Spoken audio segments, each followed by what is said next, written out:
it will degrade until it's no more. It will never get to its height when it was the industrial jewel of the earth, in which all nations look to come to for enterprise. America is not that anymore. America is a prison. America is a prison. And the Most High is setting us free. The question is, do we want freedom? Do we want freedom? When you gon' stand and fight, gotta stay strong till a holy land is sight. Secret meetings and they boasting while you flossing. Already prepared over 500,000 coffins, cause we headed for some tough times and you're not prepared. Begging for the mark of the beast when nothing is here. Personal watchers that report back to the Most High, and they transform when we entertain them as unawares. We live in a wicked system, but it's just a phase. Everything about the world keeping you amazed. And I've been thinking for a few days and strategizing new ideas, coming up with new ways to sound no longer. Shalom, brothers and sisters. All praises be to the Most High, Lawya, in the name of Rawchaa and GOCC. I'm here, Elder Rawchaa of the Gathering of Christ Church, and I want to say shalom, blessings, and love to all of our brothers and sisters throughout the four corners of the earth, to the Jews first, and also to the Gentiles. Shalom. Okay, today or this evening we have a most important conversation concerning slave traits. That's the title of this particular broadcast, Slave Traits. Man, it's short but so impactful concerning the topic we're about to go into. I have Elder Rawchaa live from Jamaica. Are you on, Rawchaa? Yes, sir. How are you doing? Okay, you're loud and bless you, brother. We're going to talk about what's going on there in a moment. I also have Shapat. You can say shalom to the brothers and sisters throughout the earth there. Shalom, shalom, everybody. All right. So, slave traits is our topic today. We found out we're Israel, right? We know the commandments. Okay, we read Deuteronomy. We understand that we are the people of the curse, and Christ came to save us or to destroy the curse of sin and the curse of captivity that's on the children who are sold under sin. Okay, there's a great battle in this earth, an impending battle. Brothers and sisters, the only thing that makes sense in this earth, why we're treated a certain type of way by society from one generation to the next, is that we must be the children of God in the Bible. We must be the same people who served in Egypt and went through years of captivity there. We built all these great empires without any level of appreciation from those whom we built it for. We have marched. We continually march. We have come up with all these different types of organizations asking for equality and all these things, but still there's no justice. Why? Suppose it wasn't meant for this world or this empire to give us justice. Suppose whom we're waiting for or who believe in would bring that justice. Brothers and sisters, we are about to go into an impactful lesson, because why? More so, we're going into lessons that will have us look internally instead of externally. Internally within ourselves to why we perpetuate a curse amongst ourselves. Hence, the title of this particular broadcast, Slave Traits. It doesn't matter what part of life you come from, whether or not you're a professional, whether you're working in the world, whether or not you're a person who's, of low degree or low regard according to this world right now, whether you're rich, poor, it doesn't matter what goes on. Even Jay-Z said, rich, poor nigga, fuck nigga, whatever he said, still nigga, right? Regardless of your status, there's certain traits that perpetuate our curse. But the Most High, check this out, is actually giving us an opportunity to operate a certain way, so that we, instead of perpetuating the curse, can overcome the curse in preparation for this kingdom. The kingdom cometh not by observation, brothers and sisters. The kingdom is within us. Well, do you believe that? Well, let's find out. Right? Today, myself and the elders, and if Lawya want to chime in, he can come in at any time. We'll discuss the transformation from slaves to kings. And that's the brethren. The transformation with our sisters who are being portrayed as sex symbols or bed objects. From that to queens. How can we overcome our slave habits while shaking fear that's instilled through years of captivity? A lot of us don't even understand that we make most of our decisions based strictly off of fear. Well, what if this happened? Or what if this, this obstacle? Or what if this happens or that happens? And we dictate our life based on the fears of what can go wrong. That's a mentality that stunts spiritual success. We're going to go into that. Still operating as a people. I'm speaking of those who claim they know the truth, spiritual people in Christ.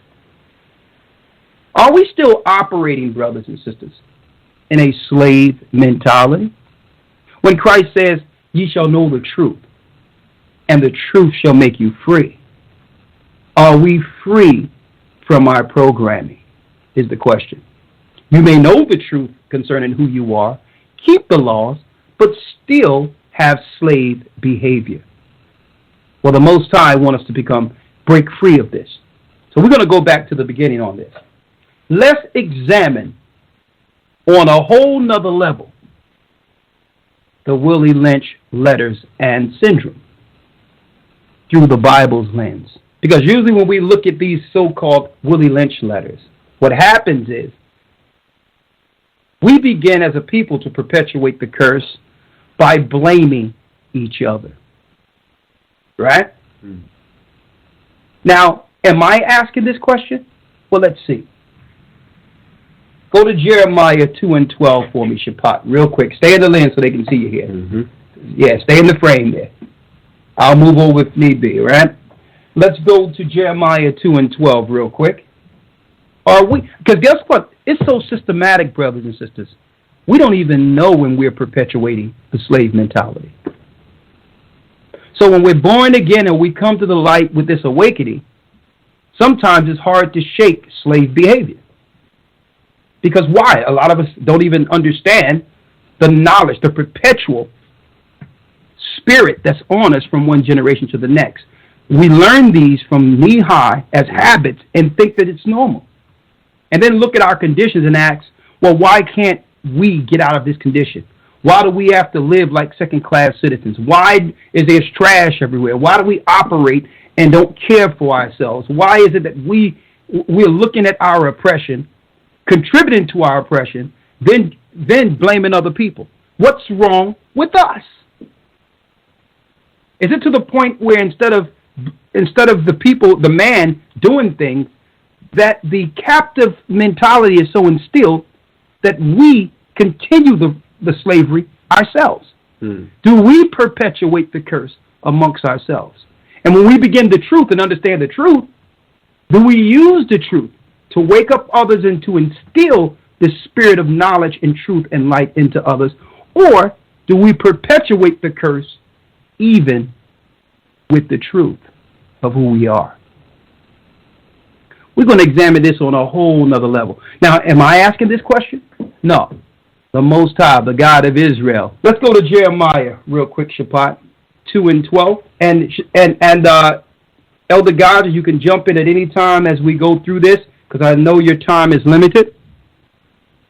But is he on? I think he got dropped. All right, one moment. Let me make sure God is with us here.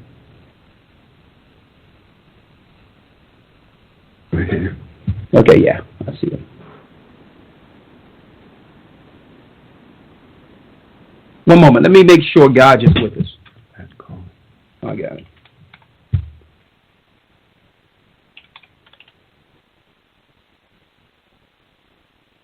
One moment, brothers and sisters.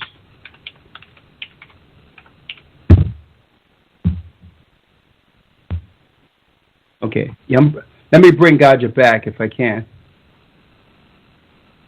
Well, he probably dropped. So if he called back in, if you're listening, guys, if you call back in, I'll bring you in at that time. But I need to go and handle this business of the Most High. Slave traits is the title of this particular broadcast. You can squeeze on in here. Should pop just a little bit there. Yeah. All right. Let's read Jeremiah 2 and 12. Jeremiah chapter 2 and verse 12. Yes. Be astonished, O ye heavens, at this, and be horribly afraid. Be ye very desolate, saith the Most High. For my people have committed two evils. It says, my people, the people of the Bible, the people who are suffering the curse of the earth today, have created what? Have committed two evils. Have committed two evils. You want to know why we're in this condition? We've committed evil against the law, statutes, and commandments of the Most High. See? He gave us everything. He gave us the land of Canaan. But he did it with stipulation. If you're going to represent me, you're going to represent this truth, and you will follow the laws, and through you the light will shine throughout the earth. The earth will be in a better case when you people are established as the righteous. But you must show an example of the righteous. And that's why the Most High said, these are your blessings of Abraham if you follow Israel. But here's the curses if you break my law. We're going to go into those. That's the only answer to why we're suffered so, and why the Most High God have allowed the Gentiles to take us down. We went from one captivity to the next. Babylonian Syrians, the Persians and the Medes, the Grecians, and then the Romans. These were the four beasts written of in Daniel, the empires that would rule us until the coming of our Lord and Savior, until we've learned our lesson. We're at the end of that lesson, brothers and sisters. Now there's no excuse. We can't perpetuate the curse against each other at the most volatile and more important time in prophecy since this all began. It's time for us to really look into ourselves and say, you know what? I'm not going to perpetuate the curse going forward. I'm a child of Israel. I'm a child of the law. Right? So it says we've committed two evils. What are they? They have forsaken me. They have forsaken. We forsook the God of the Bible. Read. The fountain of living waters. The fountain of living water. Read. And hewed them out cisterns, broken cisterns, that can hold no water. Broken cisterns which can hold no water. Now I need y'all to check out that broken cisterns. That's like having a cup or a glass or a bowl with a crack in it. You keep pouring water in, but guess what? We're not full. See? And that's the majority of what we call today these religious institutions. With all these flawed doctrines and different churches that we go to for spirituality, but there's no living water. There's no answer to our plights and why it is, why we are suffering a perpetual curse. Go to the churches and ask, well, what about the slave ships? What happened to us? That must be a biblical proportion. They'll tell you it doesn't matter. You go to the Catholic Church, you go to the mosque, you go to the Arabs, and say, well, what's the answer? Assalamu alaikum. They'll say, well, it doesn't matter. Just follow the law and be a good person. Those cisterns have cracks in it. That's your religious institutions you go to. The it doesn't matter system. The it doesn't matter religion. Why, when it comes to us, it doesn't matter? But every couple of seconds, I'm seeing a Holocaust movie, and if that must matter, we must always remember the Holocaust. How is it when it comes to what we're dealing with? And what we're dealing with, brothers and sisters, is of biblical proportion. But yet we go to spiritual places and receive no answers. Because these cisterns that's supposed to give living water have cracks in them. The living water isn't there because, guess what? Everything matters when it comes to the Most High. There's no such thing as someone coming to me about a generational curse, and I'm telling them to their face, well, what happened with you and your family doesn't matter. What type of answer is that? But yet everyone else matters. Remember Hiroshima and Nagasaki. Remember the Holocaust and all these other so-called atrocities, which pales in comparison to what happened to God's people, what happened to us. The systematic lies from one generation to the next. Now, we know the system are liars. We understand that they would perpetuate and execute certain things against us based on the curse. That's a give me. But should we perpetuate the curse amongst ourselves? Listen to what the Most High says in Jeremiah here. Mm-hmm. Come on. Verse 14. Is Israel a servant? Is he a homeborn slave? Is he a homeborn slave? Why is he spoiled? One moment here. Okay, read where you left off at, Shapai. Jeremiah 2 and verse 14. Come on. Is Israel a servant? Is Israel a servant? Is he a homeborn slave? Is he a homeborn slave? The Most High is asking his chosen people, were we meant as a people to serve forever? Are we under a generational curse? Do we teach our children the slave mentality? Is it generational? Is Israel a servant? Were we meant to be servants? Employees of the governments forever? Were our sisters meant to be just sex symbols and bed objects? To serve master? Is Israel a servant? Read. Why is he spoiled? Why are my people spoiled? That means of no good. Robbed. See, it's in the Gentiles' interest to keep the slave mentality going. Because why? The whole earth benefits from the destruction and destitute state of the children of God. They spoil us. They use us. Look at the music business. Being ran by degenerates. Being ran by Amalek. Jewish powers. And look how they use our people up like nothing. And you don't see anything about the ADL or Jewish Defense League coming to our defense with all the money that's being thrown towards our degradation throughout the entertainment business that's being funded solely by Jewish powers. It's like it's perpetual.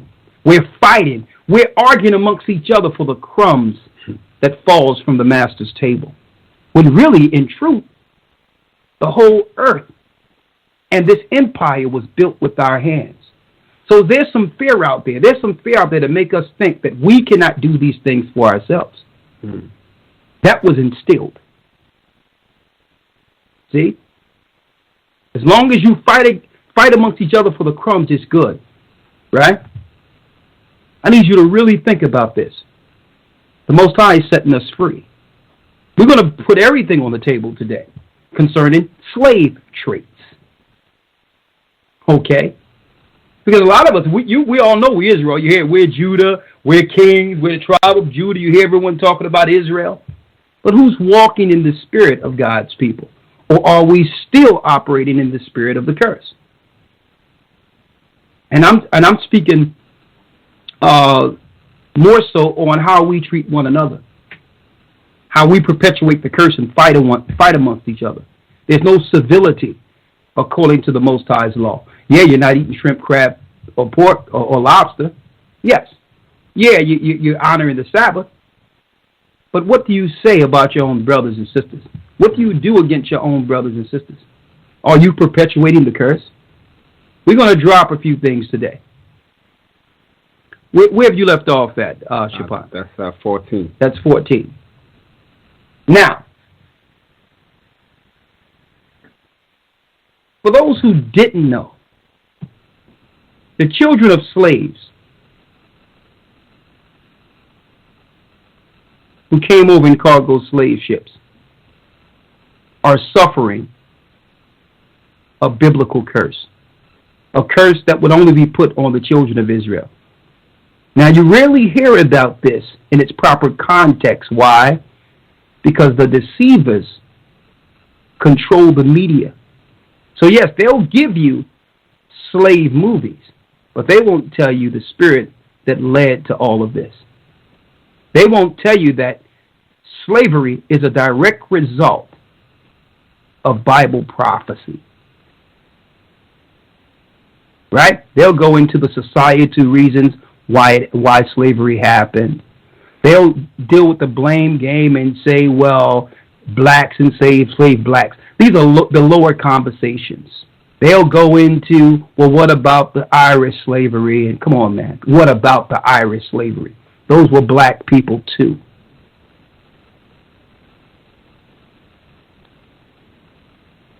So it's no doubt that even the Indians and the North American Indians and those that we met on the way to the Americas also suffered curses thousands of years before we met our brothers in America.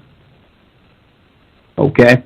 The indigenous people of North, Central, and South America and parts of Australia and the Pacific Islands, they are also of the children of Israel. And they are also suffering the curse, the colonization, and the perpetual destruction. And they are also exercising the spirit that keeps us, all of us, that keeps us in a perpetual slave mindset. I'm going to go into it. Let's talk about this for a second. There were some people serving in Egypt. Now, these are actual pictures off of the walls in Egypt, showing you these were black people serving in Egypt, right? Serving the Hamites in Egypt, right? Serving the Egyptians. The Most High, the God of Israel, the God of all gods, brought our forefathers out with a mighty hand through plagues. Eventually, the Pharaoh, who worshiped lesser gods, had to acquiesce and set our forefathers free. We went into the wilderness fighting against the Nephilim seed all the way to the wall of Jericho, the land of Canaan. We were led by Moses, but Moses seen the Holy Land but didn't get in. A year after Moses passed over to our fathers, what happened? Joshua and Caleb led our forefathers into the Promised Land. The Nephilims that were left, the seeds of Canaan, fled into Mount Seir. But these same people, the serpent seed, would one day conspire against us by gaining power over all governments under Satan to continually destroy the children of God. If we failed, if we broke God's law, they would be waiting. Hence the curse. Let's go to Deuteronomy 28 real quick. Slave traits. Here's a transformation from slaves to kings, from bed objects to queens. Brothers and sisters, yes, we know we're Israel now. But what difference does it make if we still operate in a slave mentality? Why did the Most High God give you the truth? If we would continue in a slave mindset. Ask yourself that question.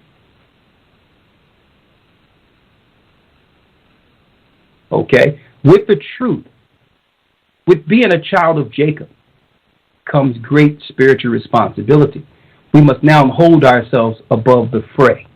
If we are the special people or the greater people, let's be that. Let's represent now. Right? Let's go. Let's go to Deuteronomy 28 and 1. Deuteronomy chapter 28 and verse 1. And we're going to read these kind of quick. We're going to go right through them, right? Come on. And it shall come to pass, if thou shalt hearken diligently unto the voice of the Most High thy power, to observe and to do all his commandments which I command thee this day, that the Most High thy power will set thee on high above all nations of the earth. All people of the earth, if we were to listen. And don't forget, this promise still stands. we put him first, he will exalt us and move us above the fray. See? If we were to follow his law, come into Christ, and deal righteously according to his law, we can still obtain these blessings, brothers and sisters. I'm above trying to blame someone else for our condition when I look amongst our people and be amongst our people and see the slavery we perpetuate amongst ourselves. Okay? That's something that can be controlled. We can control that. We can control our environment and how we hold ourselves as the children of God. We have full power over that. That's nobody's fault if we're not stepping up to the standards of being God's people. Read. Verse 2. And all these blessings, and all these blessings shall come on thee and overtake thee, if thou shalt hearken unto the voice of the Most High thy power. Blessed shalt thou be in the city, and blessed shalt thou be in the field. We shall be blessed in the city and in the field. But look what's going on in our neighborhoods right now.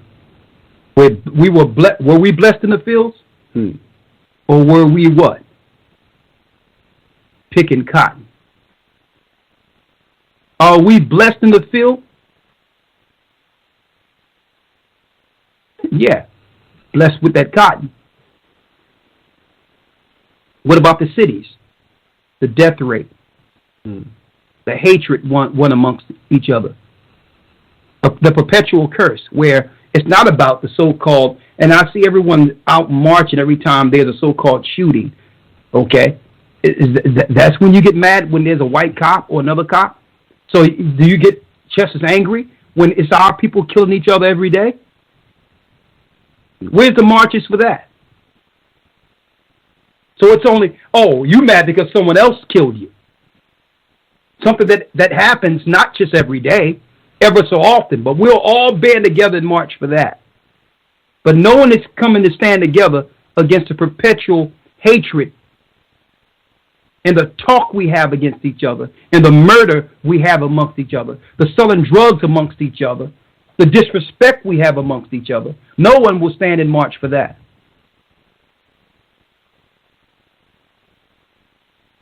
What's wrong?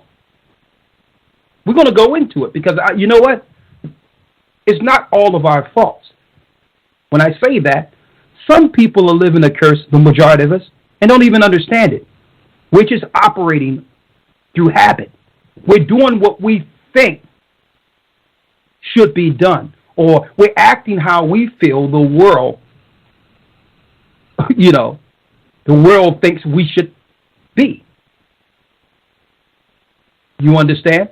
Some of us don't even know. We've been sold under sin, and we perpetuate the sin through what? Through learned behavior. But now that the truth is here, you'll have a choice. Because soon it will all stop. It's coming very soon. Read it. Verse 4. Blessed shall be the fruit of thy body and the fruit of thy ground. That means the fruit of your body, when you have children, you'll be blessed with good children. You're not fearing what's going to happen when you have a child. Well, how can I have my child escape these killer death vaccines? That's the first thing you're thinking. Like, how can I have my child escape the healthcare system? Right? Or, abortion, or having the gynecologists come up with ways of getting into the woman, the prenatal pills that are killing the babies in the womb. That's a curse. When the most blessed miracle that one can have, which is a child, is threatened from his or hers inception. That's a biblical curse. And people can say that this happens to all people. Look at the numbers of abortions and stillborns and dead children from the healthcare system of black people, people of color, compared to any other race. And you can't tell me this is not a targeted genocide. I've never seen that Holocaust movie. Okay? Come on. Blessed shall be the fruit of thy body, and the fruit of thy ground, and the fruit of thy cattle, the increase of thy kind, and the flocks of thy sheep. Blessed shall be thy basket and thy store. That means we'll have over excess if we follow the commandments of the Most High. Wouldn't be scrunging for pennies and crabs in a bucket fighting each other all over the place for little nickels. I'm looking at what's going on with the music business. What was going on with Biggie and Tupac and all that. All of them was fighting over Jew money to see who could take over the record sales and all that for a little coin. When really that's a curse. Let me see who can dance the best or sing the best or rap the best. Let me see who can make the most degrading music that will affect the neighborhoods negatively. So that massa can give me an idol. Come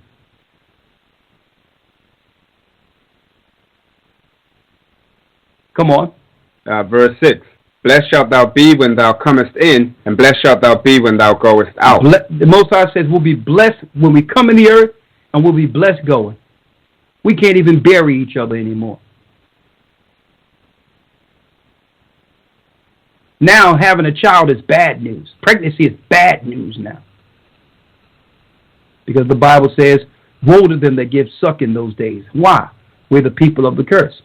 Every other people celebrate pregnancy. Read.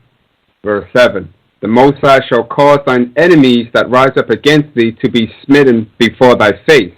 They shall come out against thee one way and flee before thee 7 ways. And if a nation try to come up against us, at this time, the Most High would fight our battles. We seldom lost any wars when we were under the hedge and protection of the Most High who saved us out of the land of Egypt. The Gentiles were waiting for our fall. They were waiting for us to sin against this God. The reputation of our God preceded us, believe me. All nations knew they could not touch us. They were worshiping lesser gods. It wasn't until our sin that the Most High allowed these nations to overtake us. Read. Verse 8. The Most High shall command the blessing upon thee in thy storehouse, and in all that thou settest thine hand unto. Now let's go into the curses. Go down to the 28th verse. That means, brothers and sisters, we could have everything. We could have had everything. The earth was made for us. We relegated the earth to the Gentile nations by sinning against the God who made us. And we perpetuate the curse by continually sinning against him.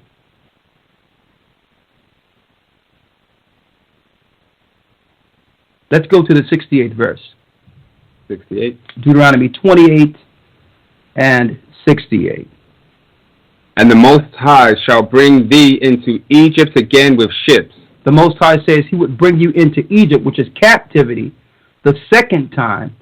Matter of fact, don't go there, not yet. Go to 28 and 15, the curses. Deuteronomy chapter 28 and verse 15. But it shall come to pass, if thou wilt not hearken unto the voice of the Most High thy power, to observe to do all his commandments and his statutes, which I command thee this day. So if you don't listen, Israel, read. That all these curses shall come upon thee and overtake thee. That all these curses shall come upon you, Israel, and overtake you. What curses? Read. Cursed shalt thou be in the city, and cursed shalt thou be in the field. Will be cursed in the city and the field. That's what's going on now. We were cursed picking cotton, and now we're cursed all in the cities. Look at the death rate. You go into these so-called, you go in the neighborhood, you see our people, everyone's sick. No one is putting 2 and 2 together, that we as a people are under attack. That the healthcare system is full-fledged, destroying us on every turn, physically and mentally. That's a curse. You go into the suburbs, you got 90 and 80-year-old people jogging up and down the street with no issue. Like something is wrong here. How are these people so vibrant, strong? And you go into the city, the youngest of us is sick with all these diseases and what have you. We're not catching diseases. We're being given diseases. The Gentile nations are trying to plague us like our God plagued the people of Egypt. Now all the plagues would fall on us. That was part of the curse. That once we fell, all the plagues of Egypt, the Gentiles would use against us. You haven't put two and two together. But when you come to the light and knowledge of the truth and understand that it's a systematic eugenics, just like Egypt planned to kill the children, then you have the light to understand, well, listen, I'm good. I don't trust you giving me anything. Understanding these curses. Right. Now I'm using the Bible for my benefit now. Understanding what? The conspiracies against us. Now the Bible is a benefit. No, you take your flu shot, I'm good. Take your shots. Take your death shots. Because I know that the stuff that come in our neighborhoods is different than the stuff that go where you are. I'm good. I know that you are set for my destruction. So, okay, our issue now is the destruction that happens amongst each other. I can use the Bible to say, I know what the Gentiles are planning. So now, guess what? I can hold them at arm's length when it comes to their power over me. Psychologically, educational-wise, healthcare-wise, or whatever, I don't trust them. I know who they are. They can't have no power in decisions over my family. Okay? But then there's another curse that goes on. It's internal. And we're going to talk about that. Come on. Verse 17, cursed shall be thy basket and thy store.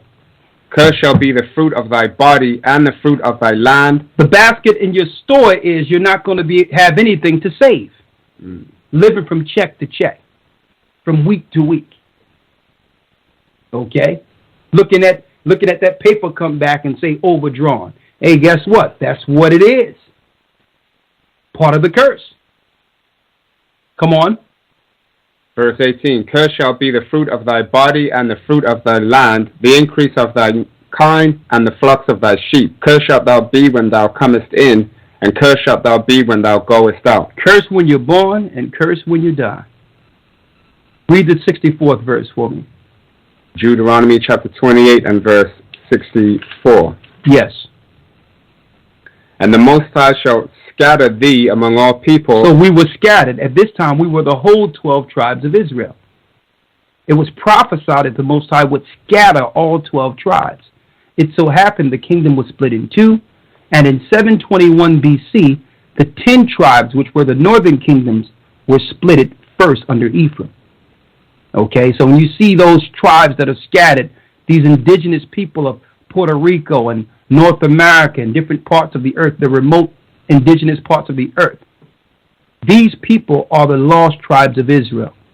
They were gone well before we left. The Most High left one part for Judah's sake, and that was Judea. Judah, Benjamin, and Levi.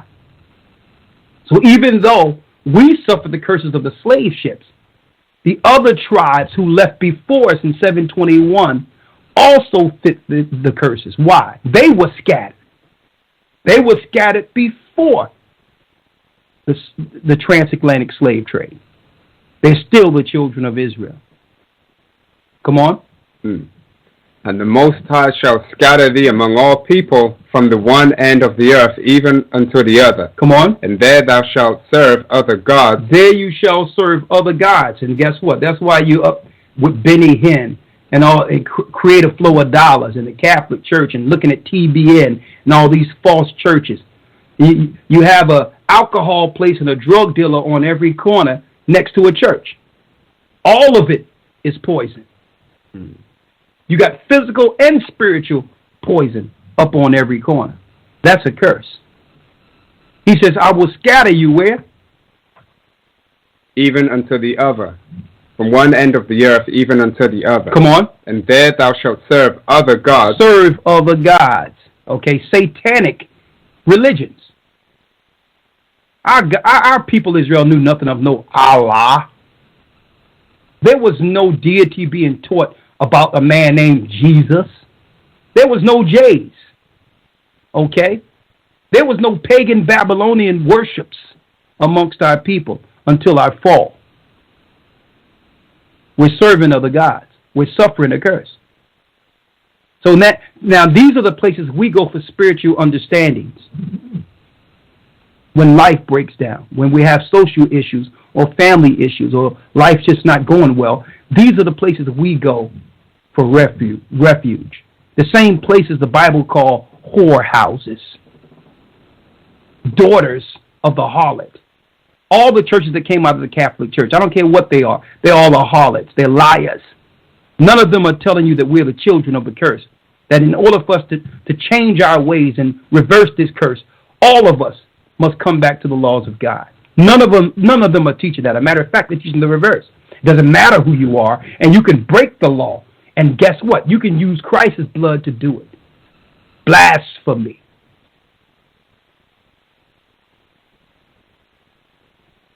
Blasphemy. It's a curse. Now, of course, a lot of these pastors and people in the churches have good intentions. We're not dealing with their intentions. Mm-hmm. We're dealing with what? Truth. So we're not judging somebody based on ignorance here.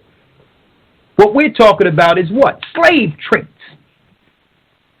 How we're perpetuating the slave mentality, claiming to be a free people. Come on.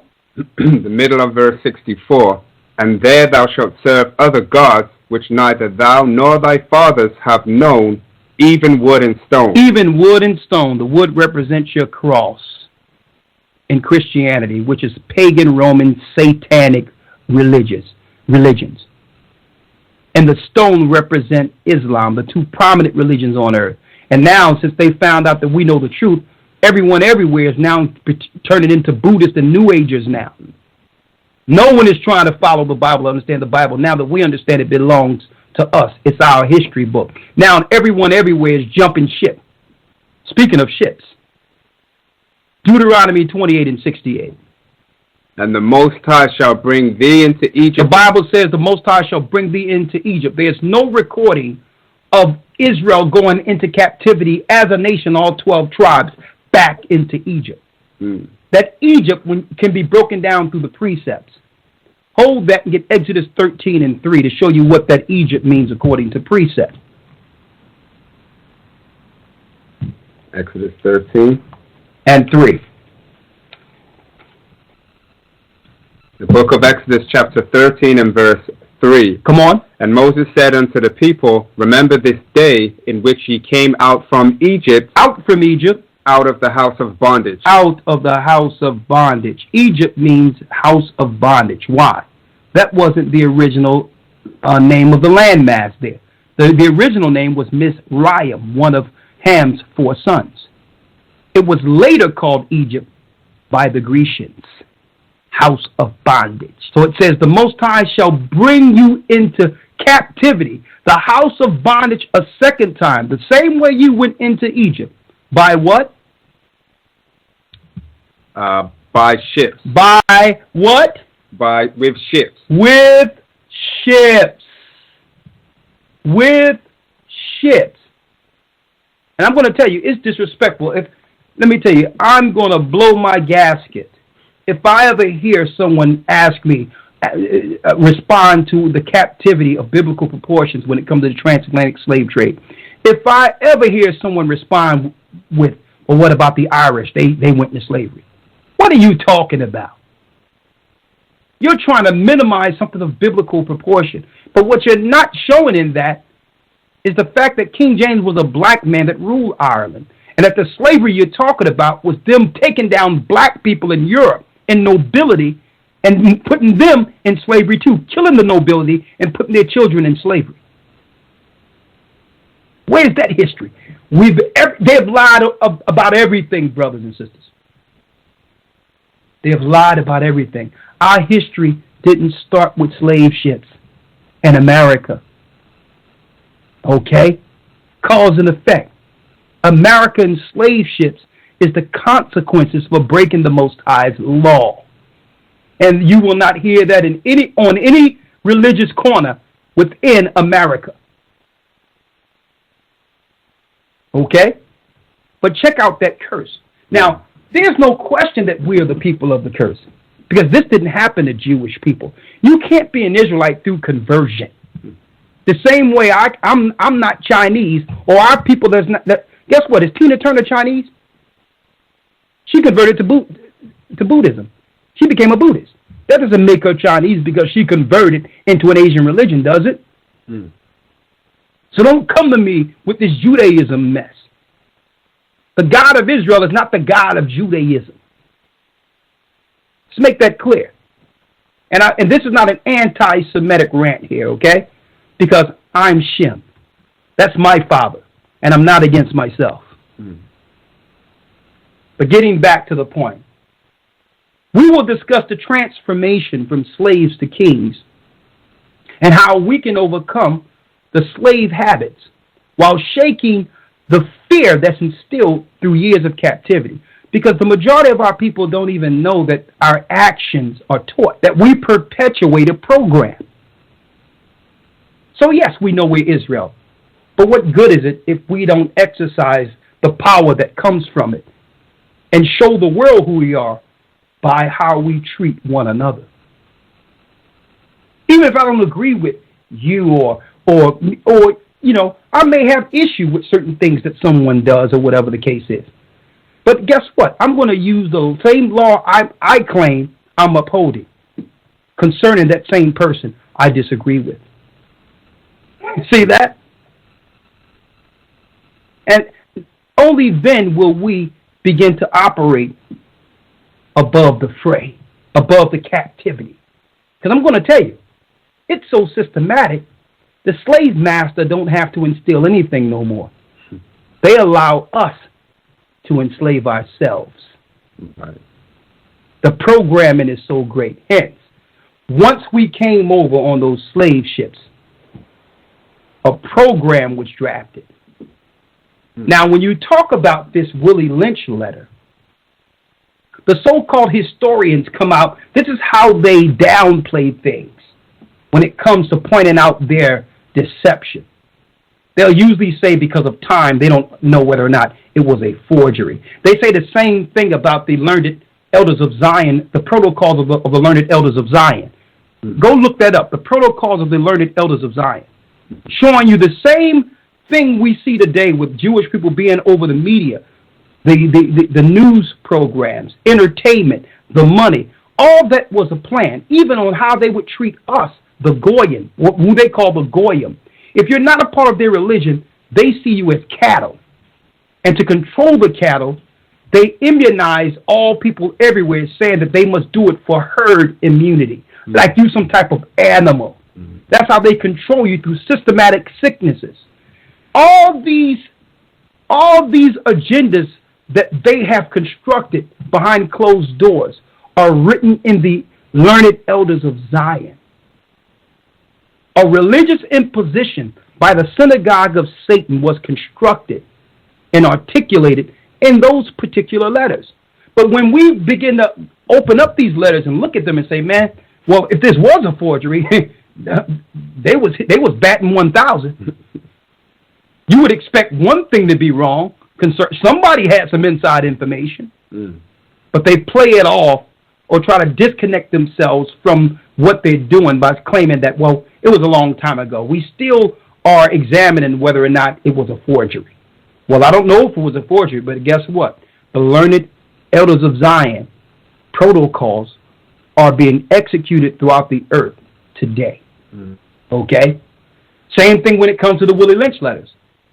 They'll try to claim, well, we can't substantiate if that was true during that time. Nah, we understand this letter was constructed, and why? Because I'm talking about my people that I've witnessed, are witnesses. What I'm witnessing here is the same programming that was written in this letter. So you can't tell me it was a forgery when I look inside my neighborhoods and see this action still taking place as far as how we are amongst each other, the perpetual cursed mentality. So I thought that to break some of the slave traits, now that we know we're Israel, we would examine the Willie Lynch letter through the Bible lens, so that brothers and sisters who are coming to the truth now can now examine themselves and say, okay, I know I'm Israel, and that was a part of the curse, me not understanding. That curse has been broken with the prophecies that I've read, within the Bible. Now let me break the other curses I've learned systematically as a child of a slave. The learned slave behavior. That comes with the truth now. Right?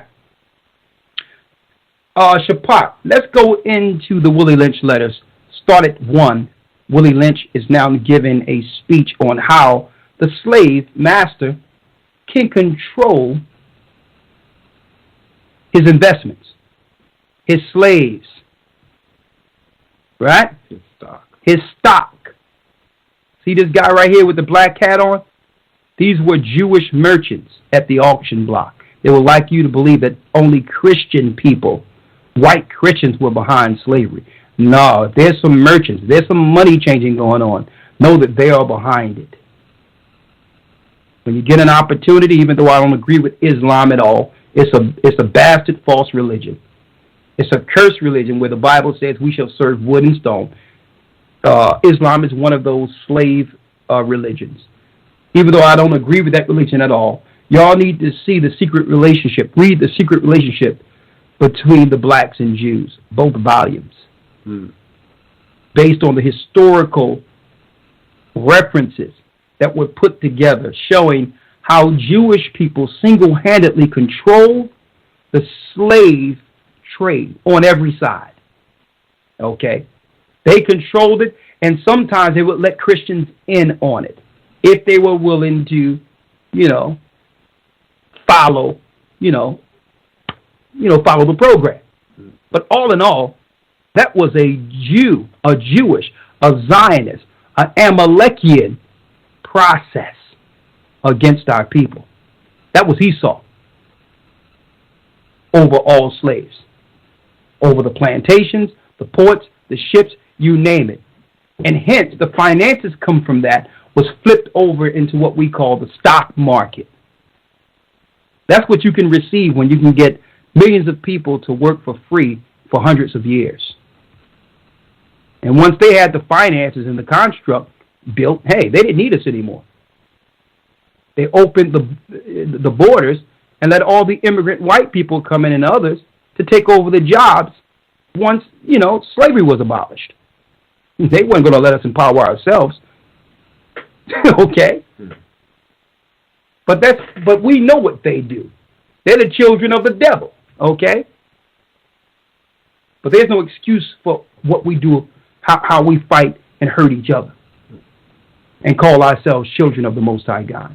So I thought that we would go into this, read these letters, and so brothers and sisters can see that when they're acted a certain type of way outside of the law, that they're actually still slaves. I don't care if you know you're Israel. When you're acting civilly outside the law, pertaining to your own brother or sister, you're still perpetuating the curse. Let's read it. Hey, hold up real quick. Let me make sure Gaja is still with us here. You still with me, Gaja? Hey, Gaja, you with us? Okay, just chime in when you're ready or chat to let me know you're there because I don't see you. All right, I don't hear you. All right? Let's jump into it now. The Willie Lynch letter from the top. Okay, it says, Gentlemen, I greet you here on the bank of the James River in the year of our Lord 1712. First, I shall thank you, the gentlemen of the colony of Virginia, for bringing me here. I am here to help you solve some of your problems with slaves. I'm here to help you solve some of your problems with slaves. Right? A power talk for slave masters. I'm here to help you control your stock. We hear a few of your slaves are becoming unsettled. Some of those slaves are rising up, those strong bucks, not listening, getting educated, doing stuff like reading, I've heard. Right? Come on. Your invitation reached me on my modest plantation in the West Indies, where I have experimented with some of the newest and still the oldest methods for control of slaves. So he was in the West Indies implementing the same program. How can we control slaves? Our resource, our stock, our livelihood. Slaves was the way of life back then. Go on. Ancient Romans would envy us if my program is implemented. He says even Rome would envy us if this program is implemented right. Now, obviously, this Willie Lynch was a demon. Okay? He understood sorcery, which is psychology, on the highest level. Read. As our boat sailed south on the James River, named for our illustrious king, whose version of the Bible we cherish, I saw enough to know that your problem is not unique. While Rome used cords of wood as crosses for standing human bodies along its highway, Crucifixion, along its highways in great numbers, you are here using the tree and the rope on occasions. So you're using the rope here in America like the Romans used the crucifix. Man, isn't that a great similarity? You think that's a coincidence? Well, Galatians 3 and 13 reads, Christ hath redeemed us from the curse of the law, being made a curse for us. For it is written, Cursed is everyone that hangeth on a tree. What curse? The curse of Deuteronomy. So they hung our Christ, our Lord, Judah, from the tribe of Judah, from the tree. Yeshua, Savior, is his name. In the same way they hung our King, our Lord, they hung us from a tree. See this? They've been telling us the whole time. Let's see what else this devil have to say.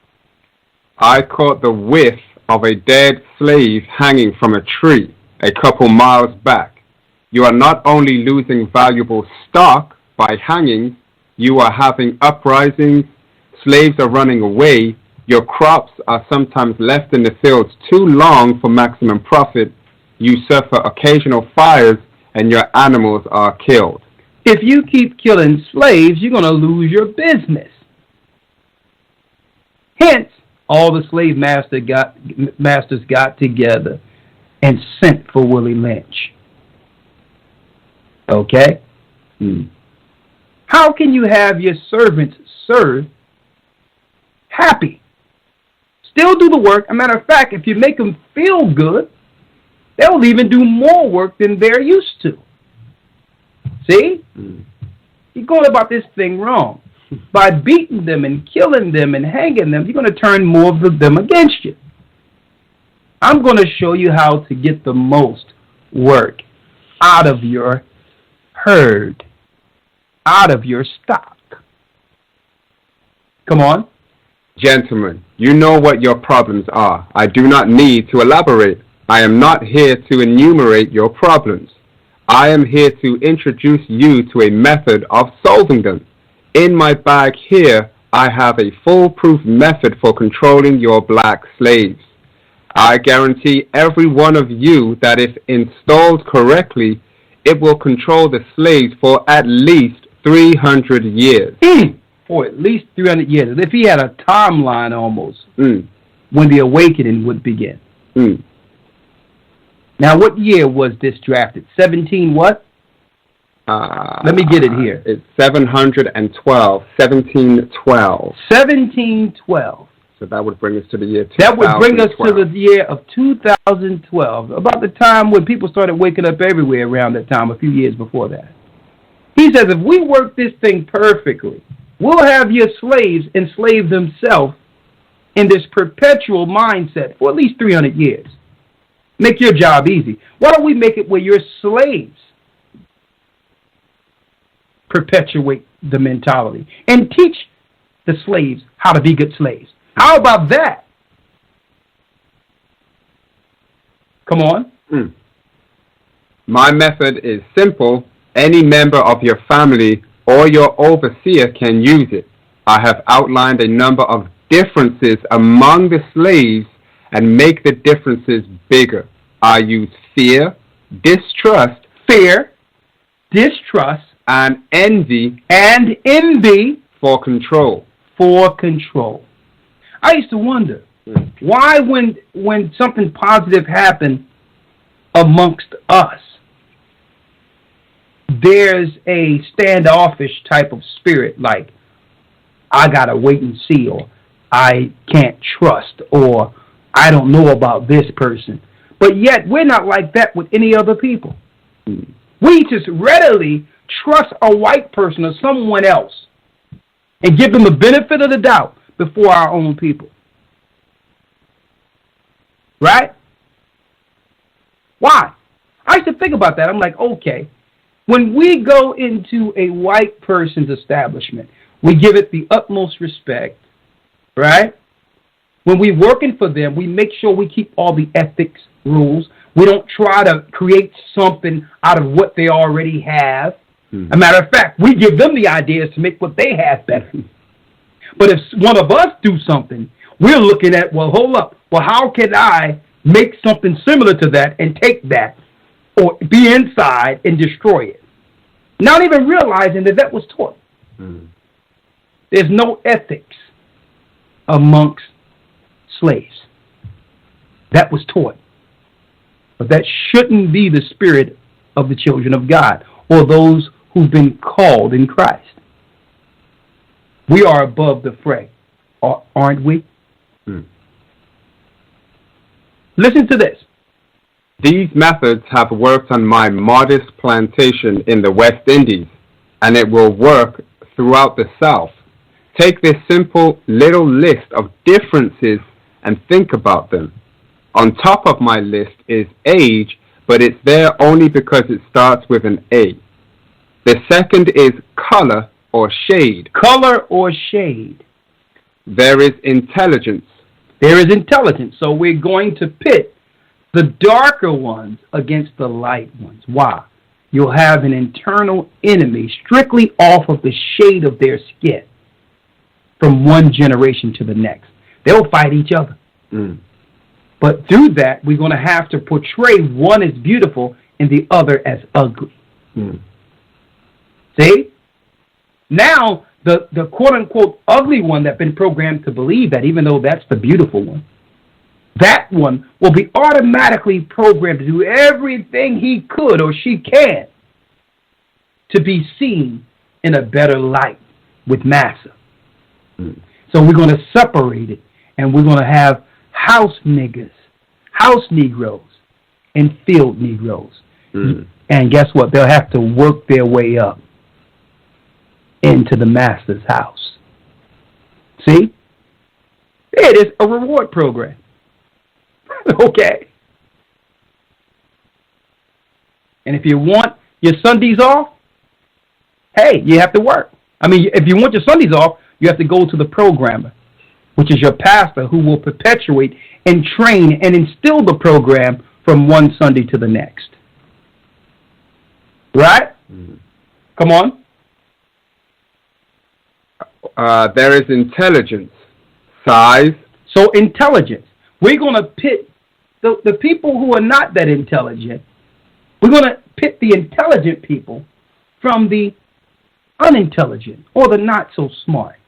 So now you have your brothers and sisters who's on the same boat with you, right? Let me get it here. They're on the same boat with you, right? Same boat with you, asking, where's your credentials? What school did you go to?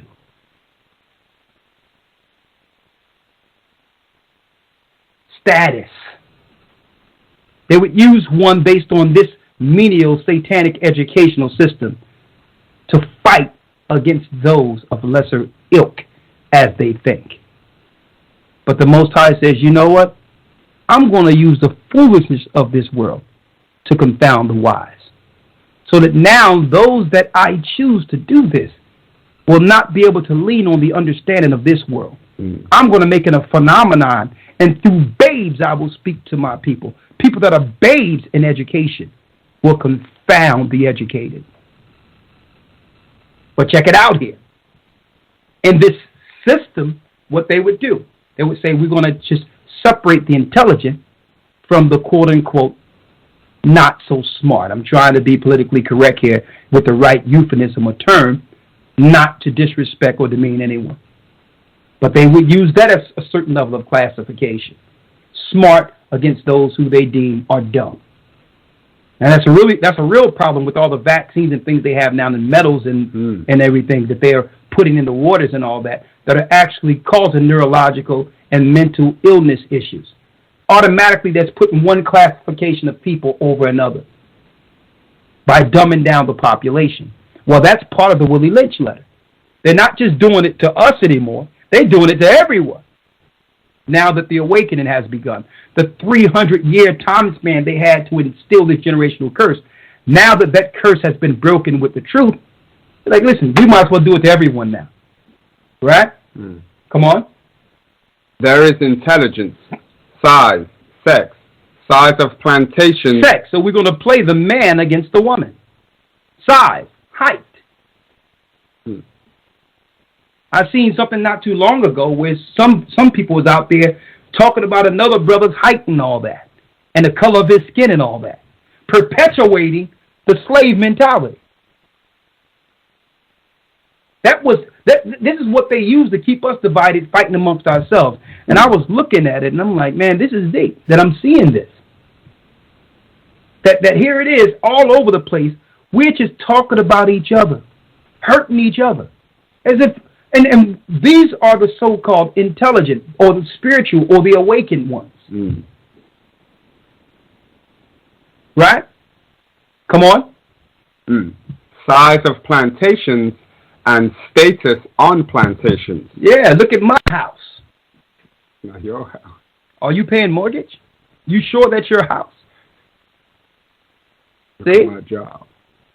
If you're paying on it, it's not yours. So now it's about, well, look at my house, look at my car, look at what I'm riding, look, I'm flossing. The real people that's ruling things don't care about that because they make that stuff they sell you, your toys.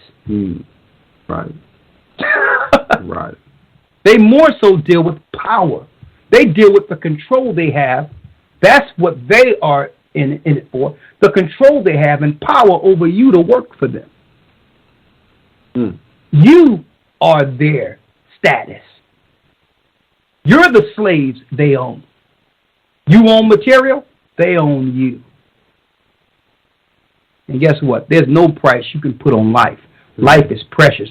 Look at all the life they control and own. That's what they flossing with. You flossing with Jordans. Come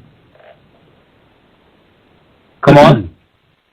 Attitude of owners, whether the slaves live in the valley, on a hill, east, west, north, and south. So we're going to be able to separate them in sections. Oh, you from that side of the bridge, huh? You better not come on this side of the bridge. East Coast, West Coast. Oh, man, those down south cats are like this. Or those New York cats are like that. Let me tell you, the Jewish Satanists love the infighting. You think they saying East Coast, West Coast when they own them both? When the same record company that owns Sony in New York owns Sony in Los Angeles? Come on. Have fine hair, coarse hair. And then we're going to use this. Now, all hair is good. But they have made it, they have glamorized a certain hair texture. Let me tell you, if they would have glamorized the kinky hair, believe me, everyone and their mother would have tried to do the kinky hair. That's the power of psychology, marketing, and programming. They glorified the Barbie doll and made it where someone naturally with their beautiful kinky hair feel that it's less than the stringy hair. That was a Willie Lynch syndrome. At one time, we didn't care about all that. We were still as beautiful as could be. Our sisters were still as beautiful as could be. And they knew it. Because why? There wasn't a systematic slave mechanism in place to make them believe they were anything less than the children and daughters of Zion. See? So they couldn't glory in how the Most High made them. Because now there were certain standards that was put in place to keep us divided, fighting amongst ourselves. Come on. Or is tall or short. Now that you have a list of differences, I shall give you an outline of action. Come on. But before that, I shall assure you that distrust is stronger than trust. Distrust. I have to make sure these people automatically has a distrust one for another, where they can't trust each other. Because that's where it begins. Keep in mind, if we begin to trust each other and say, well, listen, there's a greater enemy, but I'm going to more so lean on, you than this system. I'm not going to have people on the outside dictate how I feel or think about another brother or sister, especially not what's put out there with the media. I see when certain things are out there with brothers, I know they're looking to demonize Israelites and all that. So somebody try to send me something about what happened to this church or that. All right, listen. Only thing I'm going to say is this is what they said they're going to come against us anyway. I'm not going to now make a public video now attacking someone that's already under attack. That's part of what the media is trying to do. Okay? They're the enemy. So we're quick not to trust each other. Well, I don't know. And even though there's nothing you've seen that would have you not trust. But even if someone says something, you'll be like, well, yeah, I got to keep my eyes open. But you don't keep your eyes open when it comes to the enemy. Right? That distrust was sown in us, knowing that the Most High would have a time in which we would have to, as a people, trust and love each other. That's the answer. Willie Lynch said distrust is stronger than trust. Because by distrust, we trust those who control us by default, without saying it. If we don't trust each other, by default, we trust who we're programmed to trust.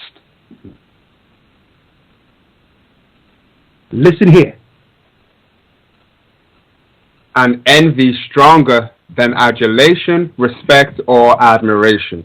Come on. The black slaves, after receiving this indoctrination, shall carry on and will become self-refueling and self-generating for hundreds. For what? For hundreds of years, maybe thousands. Maybe thousands, if not for a phenomenon. But this indoctrination is instilled through what? Modern day education. See?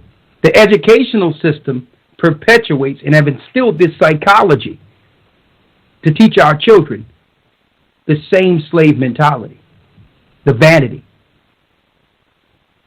the self-adulation, the self-idolatry, the vain world, the pitting this against that, the good hair against the so-called bad hair, whatever that is, the light against the dark.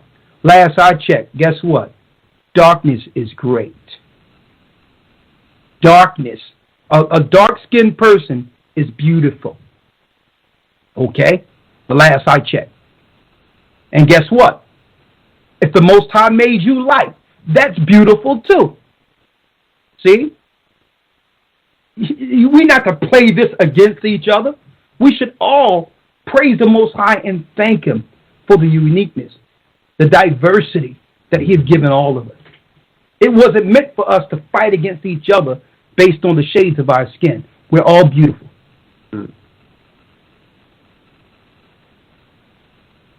We're all beautiful.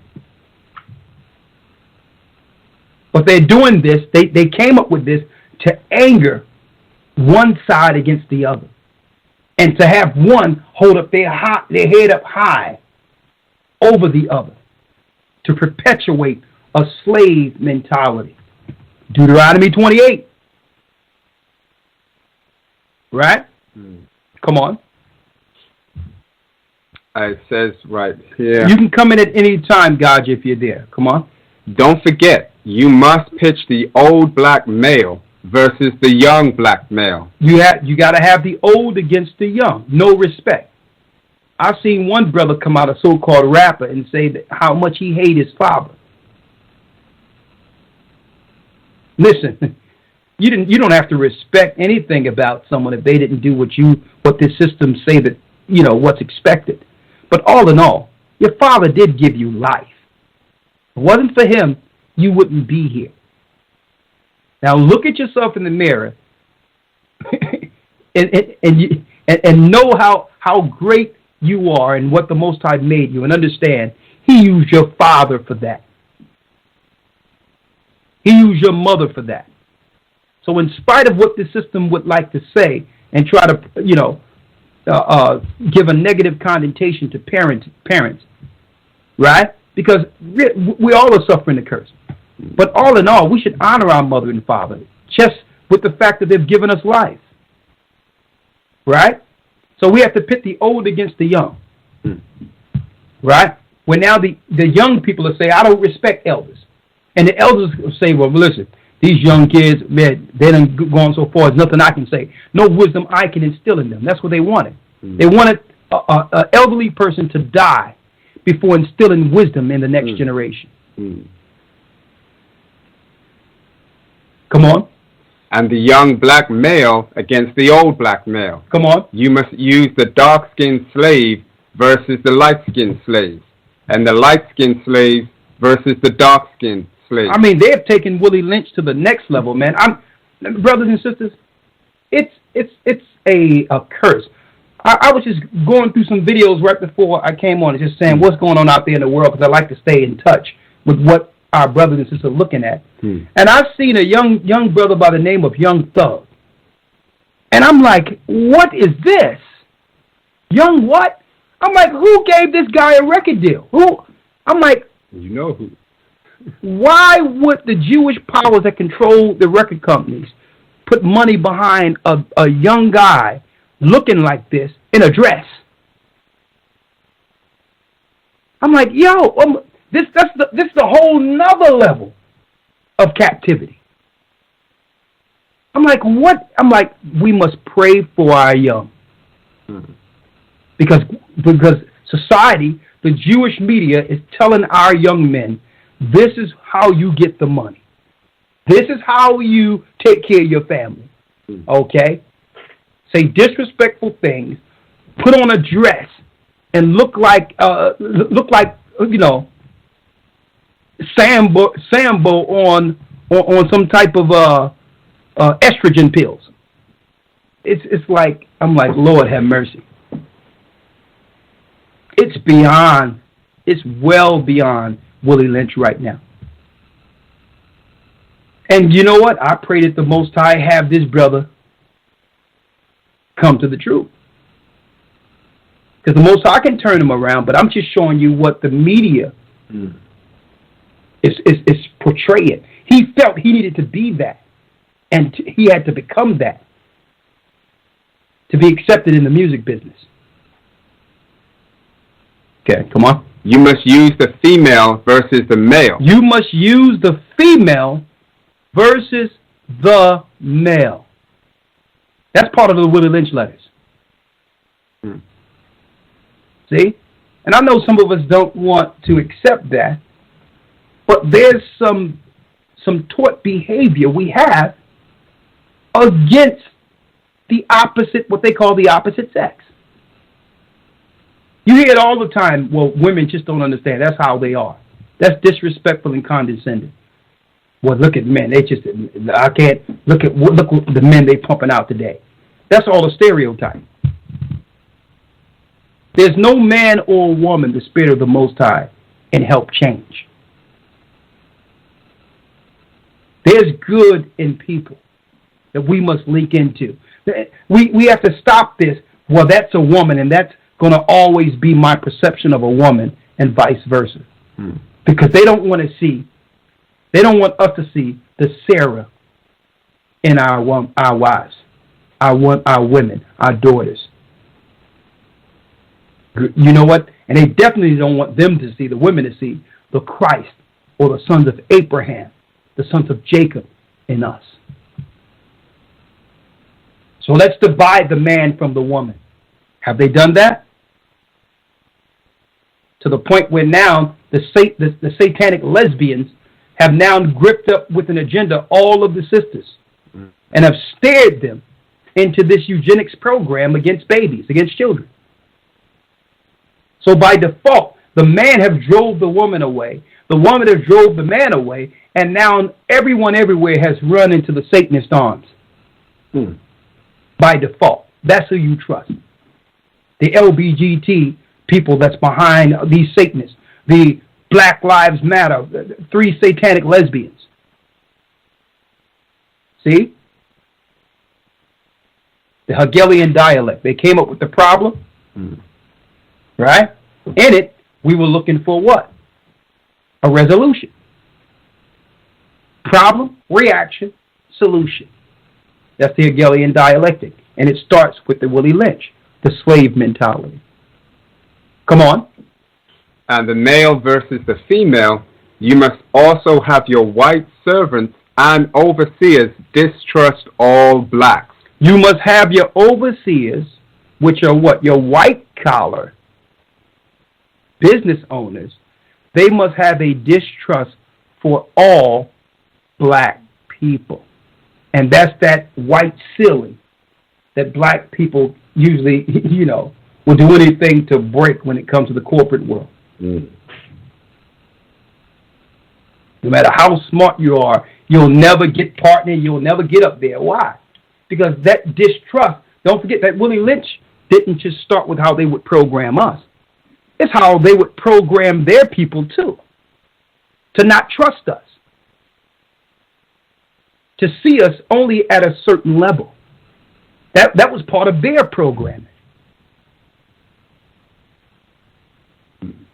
Okay? They were programmed too. It is necessary that your slaves trust and depend on us. They must love, respect, and trust only us. Gentlemen, these kits are your keys to control. Use them. Have your wives and children use them. Never miss an opportunity. If used intensely for 1 year, the slaves themselves will remain perpetually distrustful of each other. Thank you, gentlemen. Thank you, gentlemen. You know what? At the end of the day, they will trust you. Okay, the architects, the masons who control this system, they'll trust you. You just sit back and just let it happen. Okay, so what did they do? They did little things like, if there was a disobedient, strong black guy that most of the slaves feared, they would tie a rope either side of his ankles and have horses pull them apart in front of the men, women, and children to say, well, listen, if we can do this to the strongest of them, what do you think we can do to you? So that instilled fear to the point where the black woman or the woman began to protect her young boy and say, that will never happen to you. I'm going to make sure you follow everything correctly, okay, concerning our programming, in fear of what could happen to her baby boy. They did things like that. Okay? They rewarded the mammy, let me put it here, they rewarded the mammy all the time. Mammy was able to make it to mammy status, a lot of people don't know this, after graduating from bed wench status. But when she got of age, too old to be used for the bed, she was used to train the next women in order for the bed. Now, guess what? Is our system doing that now? Check it out. They don't have to do that now. Now, when sisters need a certain status of recognition, they can, and they have a little body, they can go to a club. See, the slave master don't have to perpetuate it now. They'll let us perpetuate it. having our sisters, the daughters of Zion, make money swinging down a pole, only recognized not for her brains, who the Most High made her, but for the shape of her behind, or the shape of her body. The Willie Lynch syndrome instilled, not by the white man now, but it's being perpetrated and perpetuated generationally through the man. Every video that's out there, right? Look at what they're promoting with our sisters. And you wonder why the houses are so broken and all that, and there's no family, there's no righteousness. We, who are in the truth, have to do what? Look above the fray. When we come to the truth, we ought to see things differently. We ought to look at, sisters ought to look at brothers differently as the Most High sees them, and vice versa, especially for the men, as the Most High sees them, the daughters of Zion. Okay? The Willie Lynch letters. Go to page 3 or 4 and let's get some examples of how these programs were instilled. Read 3 or 4. Now we sleep soundly. Read this. Now we can sleep soundly, for out of frozen fear his woman stands guard for us. We're gonna put fear on the woman to make her stand guard for us. So when something is wrong, she'll be the one calling. Oh, can you come on? Can you come on? I see what's going on. She become town watch. We don't have to watch over them. Let's put the fear of the woman and use the woman to destroy her own protector. And then let her walk up and down with no protection, complaining that there's no man or protection. Generational curses. He cannot get past her early slave molding process. He is a good tool, now ready to be tied to the horse at a tender age. By the time a Say it like you see it. By the time a nigger boy reaches the age of 16. By the time a nigger boy reaches the age of 16. He is soundly broken in and ready for a long life of sound and efficient work and the reproduction of a unit of good labor force. He's ready to reproduce for a good labor force, to lay down and give me more, what? Kids. Cattle. Come on. Continually through the breaking of uncivilized savage nigger. Now, if you got an uncivilized savage nigger, come on. By throwing the nigger female savage into a frozen psychological state of independence. So now we have to take what they say the nigger woman and put her in the state of independence to make her feel there's no man or anyone for her turn or is on her side. It's being celebrated now, the independent woman. When the only woman I see independent out there without anyone is the daughter of the curse. Every other people out there are not independent. But they perpetuate that, make people believe, make sisters believe that that's what a strong woman is. While every other woman is getting men. It's a program. It's a program. So to make sisters angry, to make them upset, so people can point to, look at it, they're angry. That's why I'm choosing this, or that's why I'm going this way. It becomes generational. Say, well, listen, I'm not going to be angry. I'm going to serve the Most High. I'm not going to let society dictate my attitude. I'm going to serve the Most High and be righteous if I'm a man, and I'm going to be virtuous if I'm a woman. If the Most High sees fit to give me a person that's made for me, I'll be ready serving the Most High. But that's not going to be my focus. I'm going to focus on getting myself prepared for this kingdom. I'm going to make myself right. And the same way Adam, the Most High knew Adam needed Eve, if there's an Adam out there for me, the Most High will send it.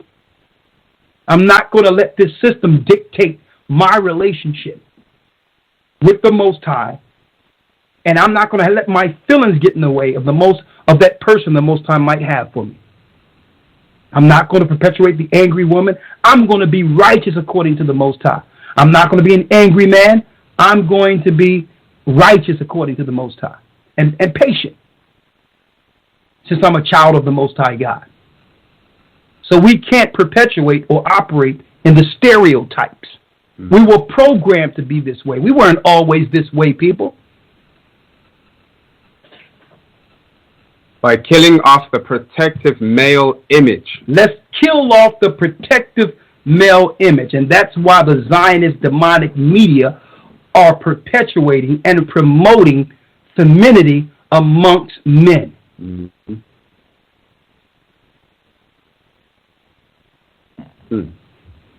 Come on.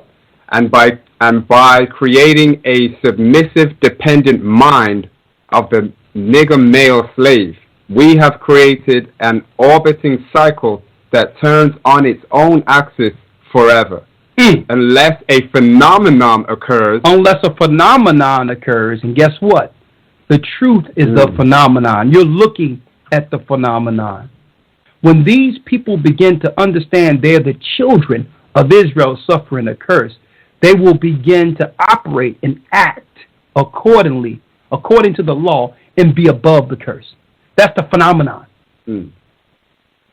We'll look at the law and begin to treat each other a certain type of way and begin to trust each other, regardless of what the system says. We'll begin to forgive each other.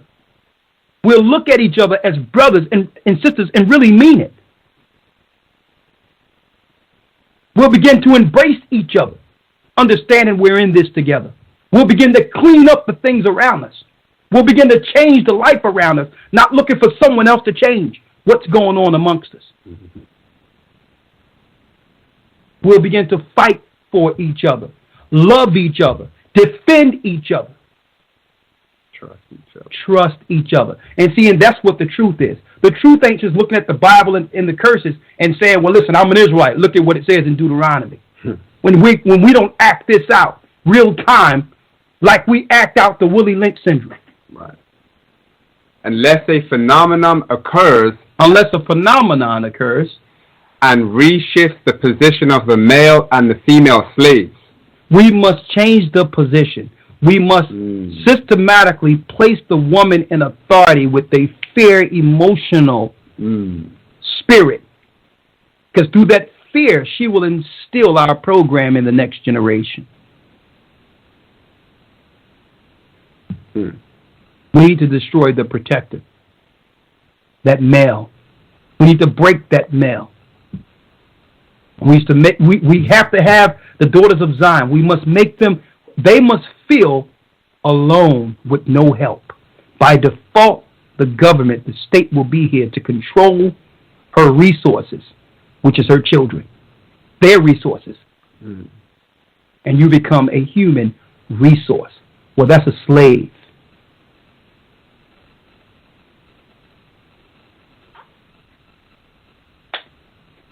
Lesson today. Program, slave traits. We discussed the transformation from slaves to kings. Are we really leaders? Are we really the children of the Most High God? And how we can overcome slave habits. I see people out there operating, don't even understand that they're programmed to operate a certain type of way. Where people are out there just talking about each other, undermining each other, not trusting each other. Be quick to say something about their own people, even when the people they're talking about are doing good for the Most High. And then they'll try to use. Then you see people trying to use the Most High to justify it.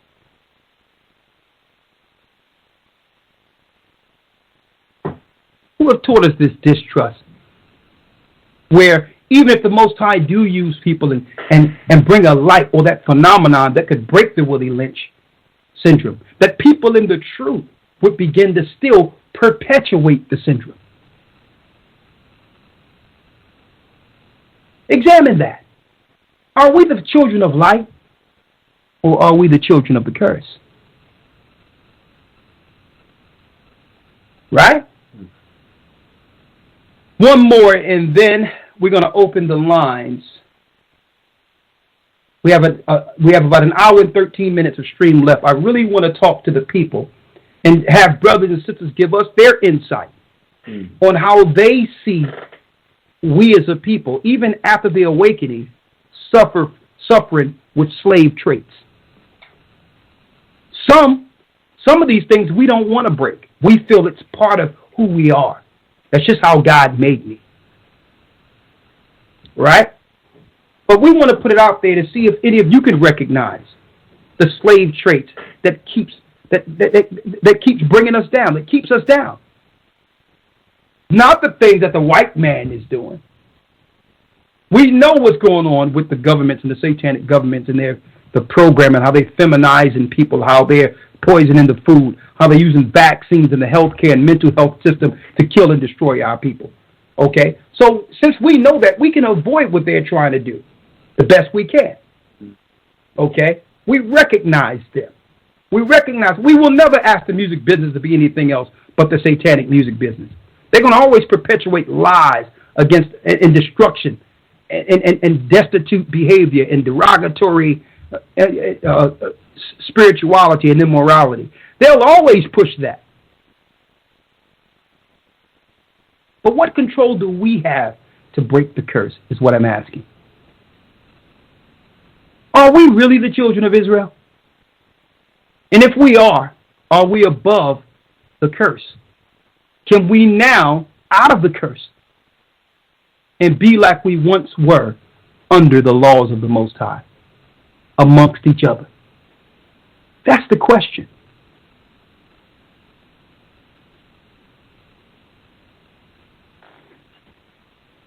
Let's get one more.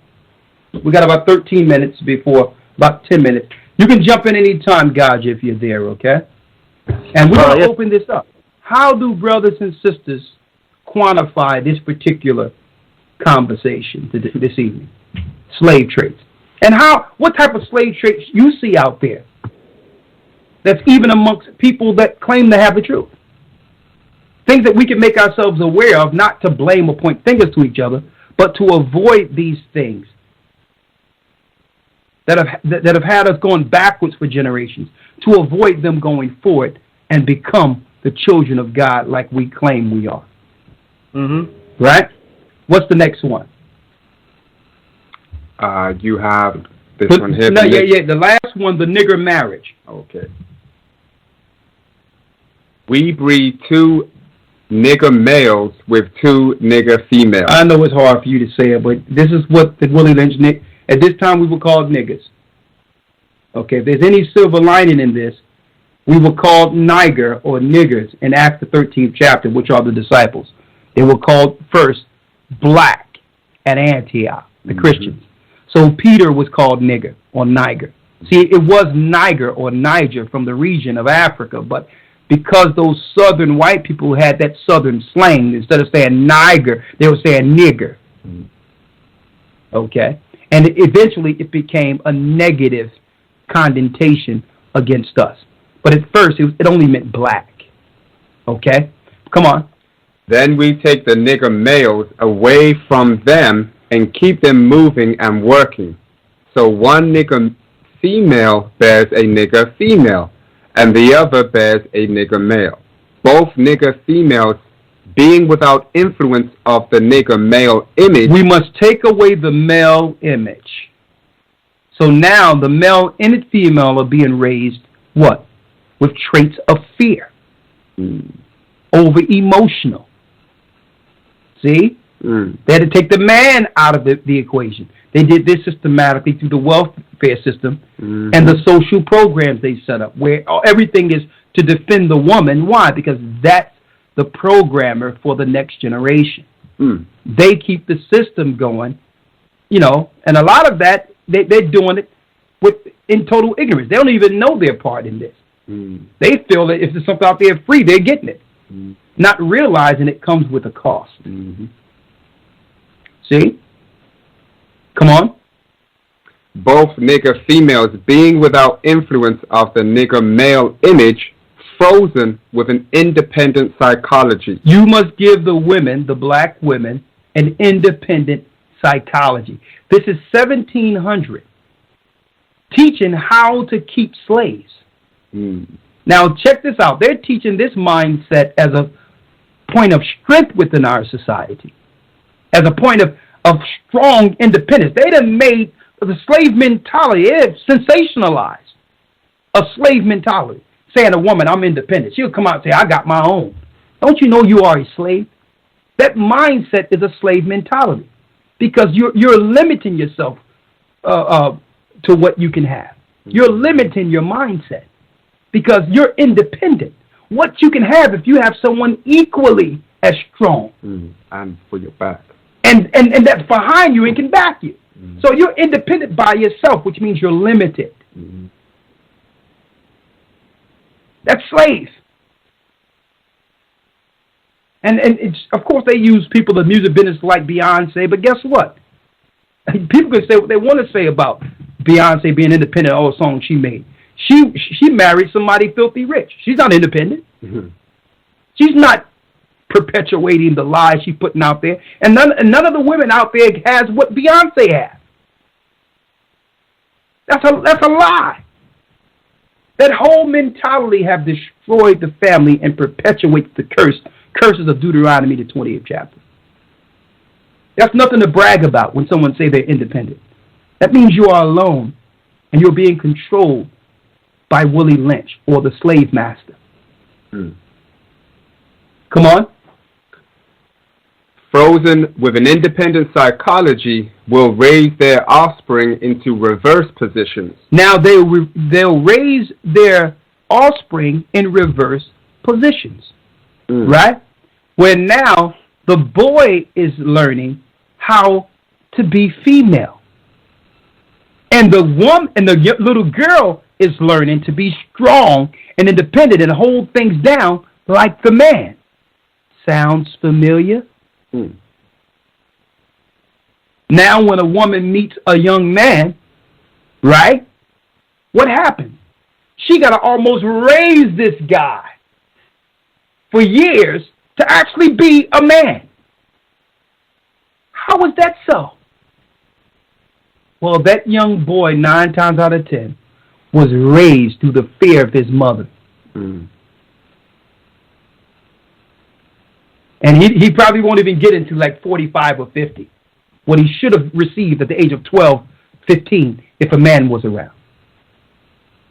The one with the female offspring will teach her to be like herself, independent and negotiable. We negotiate with her, through her, by her. We negotiate her at will. The one with the nigger male offspring, she being frozen with a subconscious fear for his life, will raise him to be mentally dependent and weak, but physically strong. In other words, body over mind. Now, in a few years, when these two offsprings become fertile for early reproduction, we will mate and breed them and continue the cycle that is good, sound, and long-range comprehensive planning. Systematic slavery. Now, all in all, it seems as if this guy had the full mindset under Satan to instill the curses of Deuteronomy 28. Nonetheless, what we're reading have become the blueprint of how to keep a slave. Have us continually infighting one against another. Have us continually not trusting each other. Have us continually look at each other and believe anything negative someone would say about your own family. Which is automatically, we're quick to believe anything the media and anything would say about your family. I'm going to say this right now. Regardless of doctrine or otherwise, you would never hear me, Gathered of Christ Church, or anyone else in the Gathered of Christ Church, if we have anything to say about it, speaking anything negative concerning what the outside demonic satanic Jewish media is saying against any of our brothers and sisters. Okay? When I say that, you'll never see us because they're going to try to portray us, this awakening, this phenomenon, us becoming Israel. Every turn they get, they're going to try to use a negative spin on the Most High's awakening, him breaking our curses. So when they're talking something negative against us, even if we don't rally together to protect each other like we should, the least we can do is not speak against our own brothers and sisters and hurt our own brothers and sisters and now side with the enemy against our own people. That's part of the curse.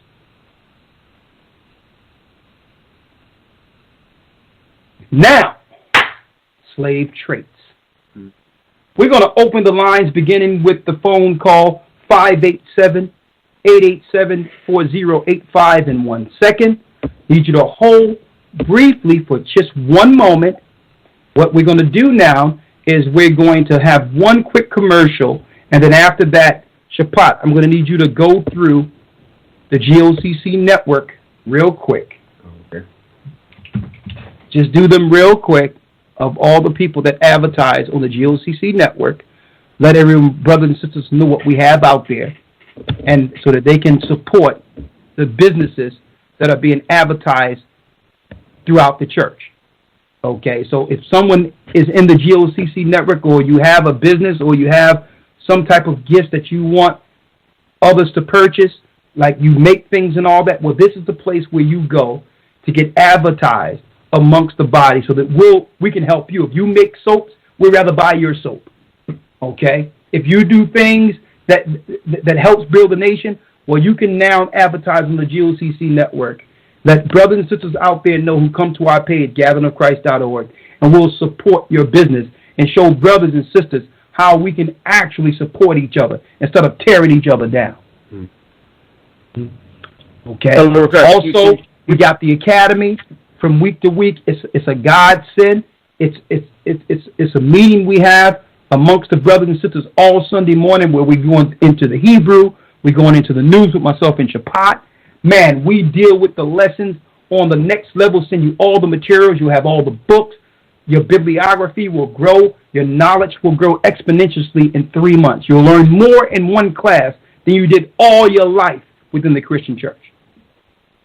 If you want to be a part of that, send an email, gatheringas1@AOL.com. Go to historytimes.org or go to gatheringofchrist.org and come join the elders in this academy while we still have this platform. It's one of a kind. There's none like it anywhere in the earth. You can participate in this. With that, I'm going to hand it over to Shapat, and then we're going to go through a few commercials. And then after that, matter of fact, you just go through what we have there. Okay. For the GOCC network, and then I'll come right back on with questions and answers from our brothers and sisters in the audience. Right? Shalom, Elder, can you hear me?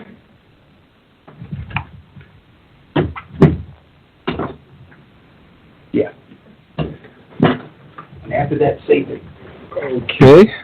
Shalom, brothers and sisters. Here is the list of the brothers and sisters with their various businesses and gifts that they have on the Gathering of Christ website. If you go to gatheringofchrist.org, okay, you will see a business directory there. And we have quite a number of businesses now, praise the Most High. Starting here, let's go to the first one. We have Natty's Essentials. Okay. Let me just pause this so I can go through them. We have, can I go back to the first one? Okay, Natty's Essentials. Made pure and simple naturally. All naturally handmade deodorants, lotions, body creams. Okay, the contact details will be on the web page. If you go to gatheringofchrist.org/businesses, you will see that. Okay, how do I click the next one, and you can actually click the link and it will take you to that website also. Let me refresh this page. Okay, I'm back. Okay, so we have Survival Kings, which is a pretty nice idea actually. Someone's come up with a very nice idea of putting together, I guess, like a starter pack for a survival kit. Okay, so that's a great product to get there. Survival Kings. Let's click the next one. We have Rihanna's Naturals. Oh, it's going pretty quick here. Okay. Okay. Okay. Pause. There's no way to keep this on pause. Okay, we have Ahia's Promise Herbals. Looks like a deodorant there. Exodus, herbal gum and tooth powder, to get away from that fluoride. And what company is that for that? Make sure we say the company's name here. That's Exodus. Exodus herbal gum and tooth powder. So if you go to the gatheringofchrist.org and look under the business directory, you will see these, and the majority of these, you can actually click the image and it will take you to their website. Exactly. And you'll get further details. If they don't have a website, then they'll have their contact details. And that's Exodus Herbal Gum and Tooth Powder. You can get that. Go to gatheringofchrist.org. Go under the business directory of GOCC Network and see all the advertisements. What's next? Right. Next up, we have Heavenly Treasure. That's for oils, for blogs, and other health and wellness related products and information. That's Heavenly Treasures. Heavenly Treasures. I see some nice drinks, some herbs, and I see the sister with the baby. Yes, go support Heavenly Treasures. What's next? Next up, we've got WOS. WOS is dedicated to bringing you the finest quality organic and wild harvest herbal supplements that are 100% whole herbs. And that's WOS. Right. Okay. What's next? Next up, that's if myself. you need legal advice, Shea and Company Consulting, which is Shapat himself, who deal with law work. So you can break it down. You know what you do. Right. So in a nutshell, law is law. So pretty much any legal matter, and I have experience with financial matters also. And for those of you who are interested in enterprise, depending on the enterprise, how vast it is and so on, I've also worked with international companies and offshore companies and trust and business setups that way. So a whole kind of vast array of different things I can help and assist with giving legal advice and consultations. Okay. Well, we're going to hold it there with those, and we'll get the rest later. All right. Come to GOCC Network. There's a lot of businesses on there. A lot of businesses on there. We're going to give more advertisements as we go. And for those who would like to advertise on GOCC Network, just go to gatheringofchrist.org and get your products out there. We're rather brothers and sisters, out of sight, out of mind. So if we don't know what you're bringing forth and what you have to offer, we'll, by default, begin to support what's out there. Right. We'd rather support you. So become a part of this network so that we can share in helping you, break yourself from the beast by supporting your business.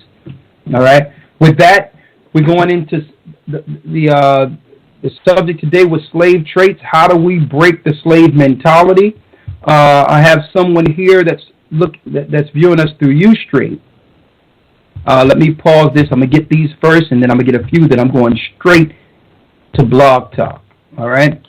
To our callers at 587-887-4085. Now, if you're there and you wish to become, to call in and have your say on this particular topic, you can call in. The guest toll-free, the guest number to call in is 515-605-9327, 515-605-9327, and please press 1 if you have a question or comment. Therefore, a question mark will come up next to your name, and I'll be able to separate you from those who just are in the queue to listen. All right? Now, We got Infinity 72 live on Ustream, who says, what I find to be the most heartbreaking is how those of us that are in the truth treat each other. There's a severe lack of love amongst Israel, and it's causing souls to be lost. People are returning to Sunday worship churches to escape the hatefulness of the Hebrews. We have to do better. Stop using the scriptures as fiery darts against our own people. Are we not commanded to speak the love in love? And that's true. We can't be like Pharisees and Sadducees every time there's something wrong, even if someone makes a mistake, to now bring them before a tribunal and try to treat them like, flog them as if they're on the council of Christ being crucified. And you see a lot of that. You see a lot of things where no one can do anything wrong. If someone do something wrong, we must treat them in the spirit of meekness. That's another thing. There's one thing to be Hebrew or an Israelite. There's another thing to be Christ. So we just have to be more like Christ, considering ourselves, lest we also be tempted. It's not about executing enforcing the law on people or trying to reprimand or destroy someone for making a mistake or judging someone because they haven't gotten to where, quote unquote, you have gotten to yet concerning spirituality or the understanding of what this is. So we can't blame that on being Hebrews or Israelites. That's another trait with our programming into the truth. Right. Next. That was a good point. Shalom, Elder Rawchaa. Can you hear me? Elder, what do you do when your wife doesn't want to hear the truth and have been with other men? Get rid of her. Well, that's adultery. I don't know the context. Usually when it's something like this, you would have to hear both sides because, this is an accusation here. I don't have hard evidence. See that? See, I don't even know. Listen, I can't be listening to, somebody putting something out against another sister with no proof. So this is more of a personal matter. You have to send an email, and we will link you in with an elder in your region or area. Okay, we don't have a private investigation wing of our church where we're looking into, what's going on with someone else's wife or husband and all that. Well, there used to be a television show out there. I forgot what they called. Some people would bust people and all that. We're not into that. Okay, so send an email, and we'll try to help counsel you through the situation. But don't have an evil suspicion concerning your relationship. Pray on it and get counsel through the elders in your respective areas. We can set you up with that. Sam Cook. Shalom, family. One of the sad things I'm witnessing on a very high level is how our people, when they're finally blessed with employment, they use the blessing of the Most High. They use the blessing should be getting glory to the Most High instead of themselves and boast against other brothers and sisters, or once they get some status or a job, I think Sam is saying here. But when they were down, they were like little sad puppies. Somehow they seem to think they were blessed to boast and tear down. Shame on us, Israel. Shame on us. So that I guess when someone makes it into, regardless of Israel or not, they make it into the plantation house, they feel that they have graduated beyond field Negro, is what you're saying. Well, that's part of the syndrome. And all in all of us have to reflect on that and look at it and say that if we are blessed, Elder Rawchaa, are you there? Treat brothers and sisters in a certain manner regardless of our status. When we begin to use our status against someone, it's part of the curse.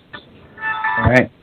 Good points on Ustream. Now let me go to our brothers and sisters who've been waiting patiently here on Blog Talk. All right. Let's see. We have someone from the 587 area code. Yeah, Elder Rawchaa. You're live on Blog Talk. Yeah, Elder Rawchaa, good evening. It's Victor calling from Calgary, Canada. Good evening. Hello, can you hear me? Why we can't hear Hello? you? Hello? Yeah, make sure that headphone is on there. Hello, can you hear me? One moment. Yeah, there's it. Okay. Okay, we got you. God, are you there? Yes, sir. Can you hear me? Yeah, I can finally hear you. We was cut off for a minute. I apologize there. Okay, Yeah, so it's okay. let me put 587 on hold real quick. Yeah.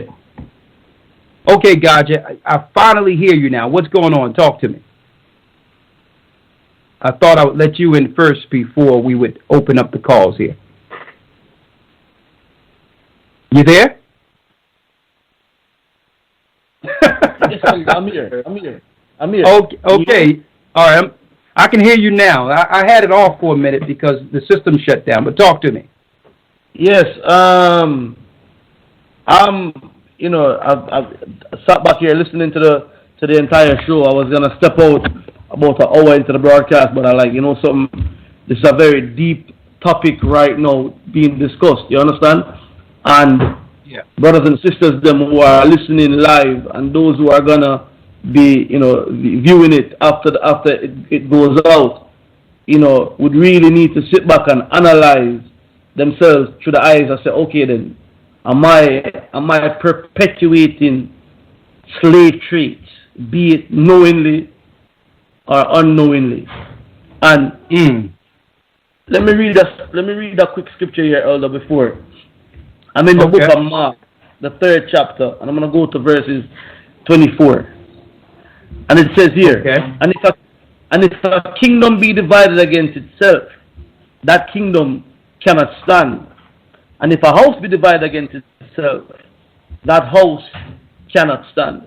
And looking at the Willie Lynch letters and, reading them alongside Brother Shapat, it's divide and rule. It's to break down the fabric of the Israelite man and the Israelite woman. You with me? That was the base. That was the whole basic, the whole principle of Willie Lynch. And now us who are awake, we have to really, make a conscious effort, just like how we make the effort to keep the laws, statutes, and the commandments. That we don't perpetuate or carry out the acts of Willie Lynch or the Willie Lynch syndrome against our brothers and sisters within the truth. Because as we can see it, it's very easy for offenses to come in, where we start to fight against each other, even those of us who say that we are awakened and in Christ. And a lot of us will quote the scriptures from back to front, but seem to forget the scriptures and forgiveness. And all of this, all of this is right on the alley of Willie Lynch, where it's hate against each other. We're fighting against each other. I don't like you because I think you're doing better than me. I don't like you because, of how you look. Or you understand how we have to really examine ourselves. Going through this understanding tonight, brothers and sisters, really examine ourselves and see if we are doing this to each other. And after us yield and let the brothers and sisters come in and hear what they have to say regarding this. Okay, well, you can stay on as I take calls, okay? Yes, sir. All right, great. All right, we have someone here from the 587 area code. You have anything to say, Shapat, or you good? Okay, great. All right, from the 587 area code. It's Victor calling from Calgary, Canada. Okay, you're live on Blog Talk. Elder Rawchaa, how are you? I'm doing fine. Good evening, Elder. Yeah, I just want to make some comments. the Willie Lynch statement you read, because I was going through it online too. It's so on point, and it's not just really affecting just only colored people in the Americas. Also, it's also affecting Africans back home. You have, like in my country, you have people fighting themselves. We blacks tend to fight against ourselves all the time. We don't trust ourselves. But when a white person is in our midst, we tend to become like slaves, like bootlickers, if I need to put it that way. It's the same mind control that's going on for colored people in general in all parts of the world. Mm. Well, with this truth, we can break it. Because, like I said, because a lot of us, the majority of us, don't even know, brother, that we're operating, that we're doing this. It's taught behavior. Like we've been taught not to trust each other, and we've been taught to trust others on the outside of us and cleave to others outside of our own. Mm-hmm. You understand? So we literally kill ourselves. We have to break that. Yeah. I mean, we have to break that thing where, in a nutshell, we're not saying it, but it's believing that we're ugly, that we're uncomely, we're not worth anything. These are all slave-taught traits that can be broken through the Spirit of the Most High. Go on. Mm-hmm. And the fact that most, the bleaching industry, especially in Africa, most for colored women, has gone so high because a lot of women don't want to have dark skin. They want to bleach their skin to be light skin because, the media is made in such a way that light-skinned black women are more acceptable than dark skin. So it's the same psychological, it's the same thing that's going on in majority of the African countries, where the black man is literally killing himself, but he's serving as a doormat to the other nations, not just to whites, but also the Indians, to Asian. Yeah. Well, I got to put you on hold, brother. You made some good points. I'm going to get to the next call. Thank you, brother. No problem, Elder. Thank you.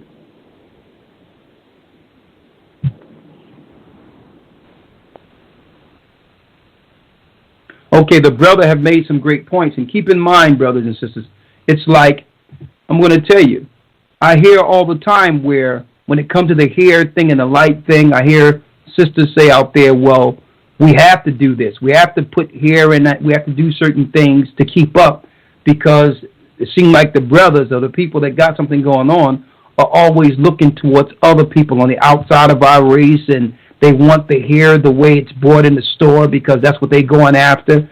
And sisters should take a stand and say, well, listen, I'll tell you what, if a person don't want me for me, then that ain't the one for me anyway. I'm not going to belittle myself under a curse mentality because someone is not up to par spiritually and can accept me the way the Most High made me.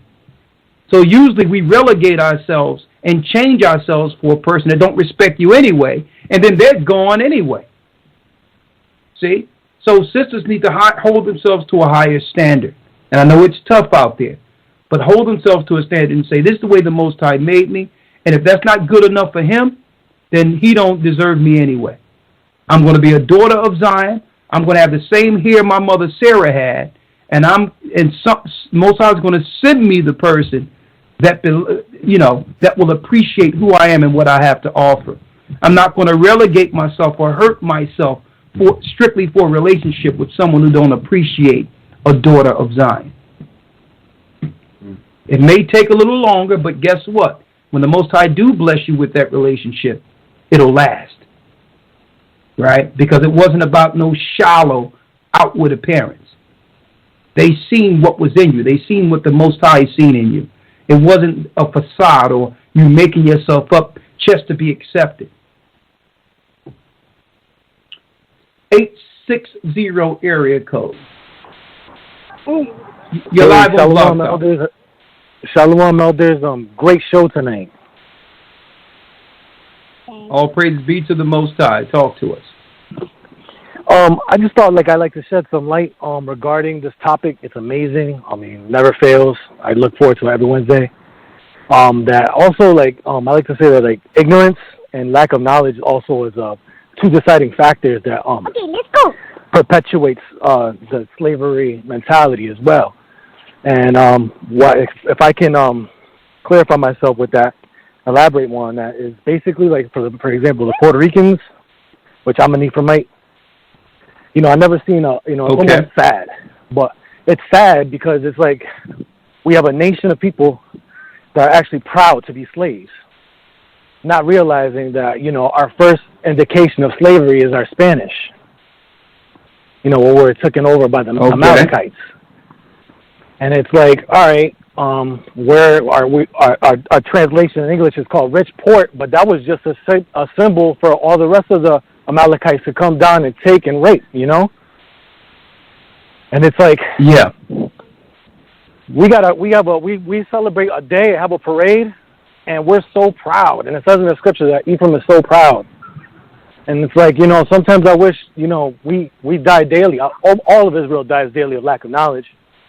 But in this subject, in particular towards my tribe, it's like, okay, we're called Richport, but that's not even our real name. It's called Isla de Borinquen.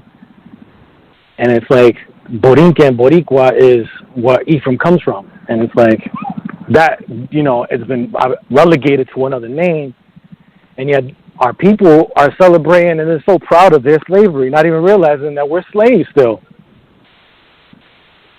We're still living under the curse. Yeah. Yeah. And I just wanted to share. Well, thank you, brother. Definitely. I just say one more point because I'm trying to do 2 minutes per. Got you. My apologies. That's all basically I wanted to say is just, lack of knowledge, I feel is a big thing, and ignorance, not realizing that we're actual slaves and we're trying to live this life thinking that we're living lavishly, and we're not. We're suffering. That's true. And thank you, brother. And you bring a good point because this is going on. The same syndrome is amongst all of us. They did the same thing in Puerto Rico. Same thing. Thank you, brother. Great point. So it tell you that Ephraim has mixed himself amongst the people. He's a cake unturned, Hosea 7 and 8. So even though a lot of Ephraim are much lighter than, and not just Ephraim, but the other 10 tribes are lighter than us. Because why? They left Israel in 721 BC, over about 700 years before Christ came on the scene. So, of course, by the time we met our brothers, Puerto Ricans and the Indians and all that, they weren't looking exactly like us. But all in all, they're the children of the Most High. And they're suffering the same syndrome between dark and light. Those that look more so like the Spaniards that conquered them. And then you have dark ones like Trinidad. They're suffering the same thing. But what can break those stereotypes or that curse? Christ. We need to look beyond the vanity and stand in Christ, which is that phenomenon, Willie Lynch and those that have instilled his program. They fear that phenomenon, which is the Spirit of Christ. Mm. We have 603 area code next in line. Elder Rawchaa is Shalom. This is Andrew. You have Shalom. You have 2 minutes. How you doing, Andrew? Talk to me. Good. First thing, I just want to make sure I give you my number before the blog talk is over, because I called before and I just always forget to hang on to give you my number so I can link up to get baptized. Okay, 1 moment. Let me put it down. Is this your number I'm looking at? 603-459 number? Yep. Okay, 4940. What area are you in again, Andrew? I'm in Portland, Maine. Okay, yeah, I remember. And I'll make sure we have the West Coast reach out to you. Go on. Okay, great. And secondly, I just want to ask a question here about. Hold up. Say you in the state of Maine? Yeah, the Maine. Yep. So you're on the East Coast then? Okay, yeah, I got you. I know who can link in with you. It's fine. I know who can call you. That's fine. Someone will call you no later than Friday, brother. All right? Okay, thank you. Okay, let me have your name, Andrew, right? I got you. I got you. Go on. Okay, so right now my situation with my family, I have 2 children, young children, and a wife. My wife is now really hostile towards me because of my awakening to this truth. And the whole church, I'm a member at a Presbyterian church, and the whole church knows that I'm going through this, and they're all concerned for me, and everyone. I feel I could sense that there's just a bunch of rumors going around and about my condition, and some people think I have a psychological problem. Some people think it's demons. And so now I'm meeting with one of the elders and my wife because we can't open the Bible together anymore. It just goes nowhere. It's just back and forth, and she's not willing to really listen yet to why I have this understanding, and the direction I'm taking is different from the Christian church.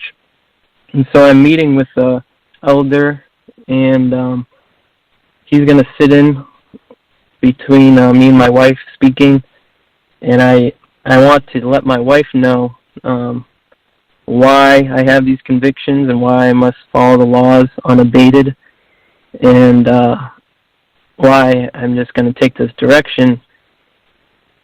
But I'm not sure whether I should be wait to, because right now the Sabbath I'm not really keeping the Sabbath consistently because my wife always plans family over on Saturday, and it always gets diverted. And so, should I be more lenient in my in my direction in the way I walk, or should I go full force? You must walk with wisdom, right? Right. You must walk with wisdom. And the Bible tells you about one who have an unbelieving wife. It tell you in Romans that if you have an unbelieving wife, matter of fact, let me get it real quick.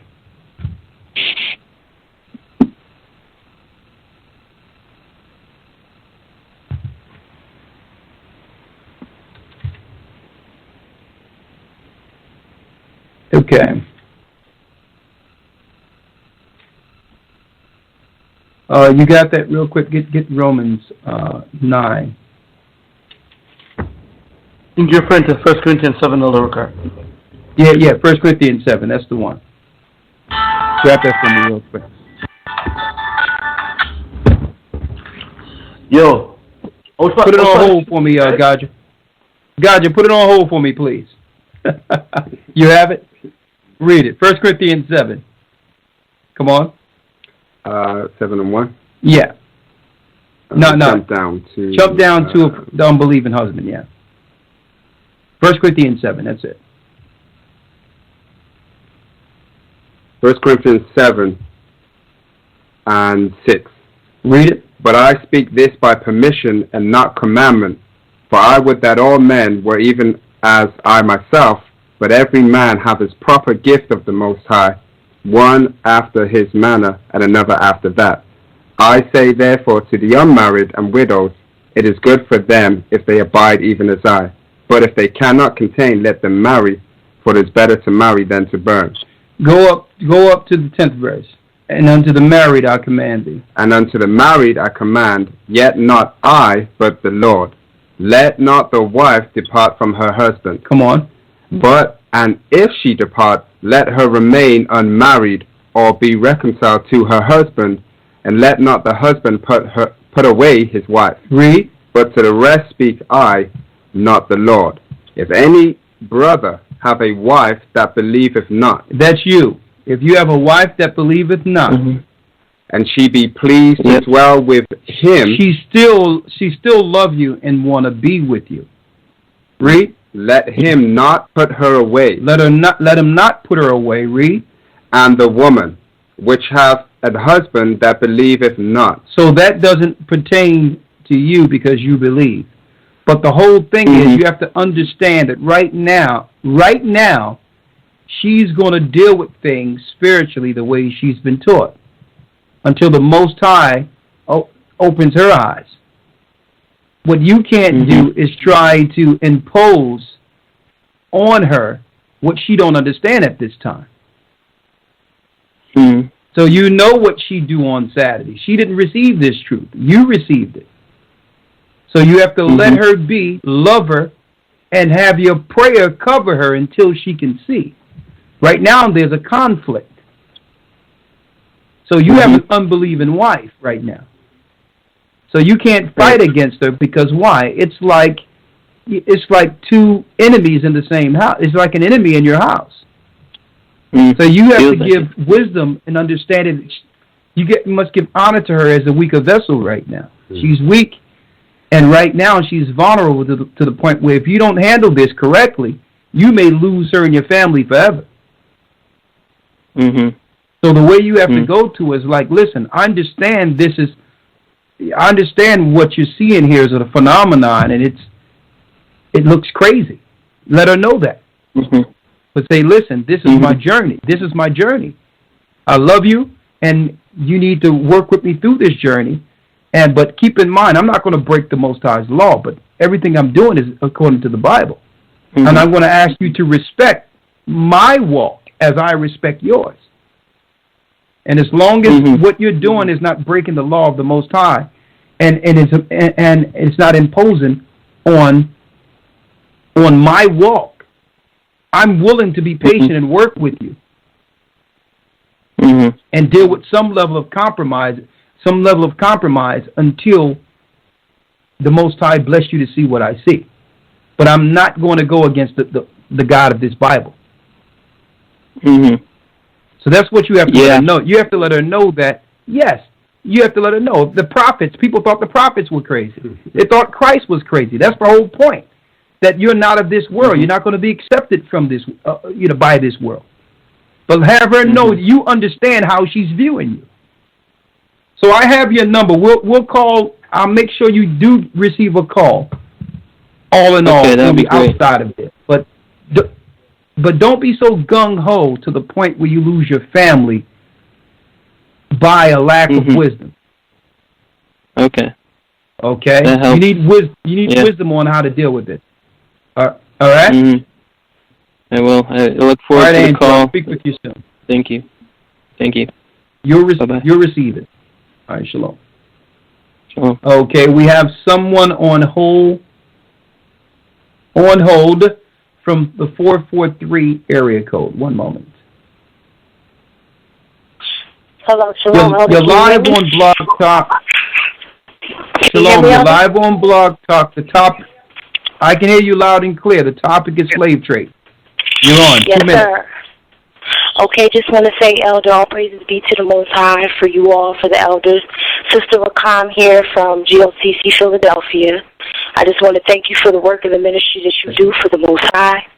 I first heard your teachings about 3 years ago and been in the truth ever since, and I just thank the Most High for you and your laboring and your suffering and your endurance. So to comment on the topic, I just wanted to talk a little bit about that paradigm from the Willie Lynch syndrome of the independent woman and the weak man. Just a small, short testimony of my own in this truth. And it's funny because it kind of ties into the brother who just called in. When I came into the truth, my husband wasn't in the truth. At that time, we already had a child. We now have 3.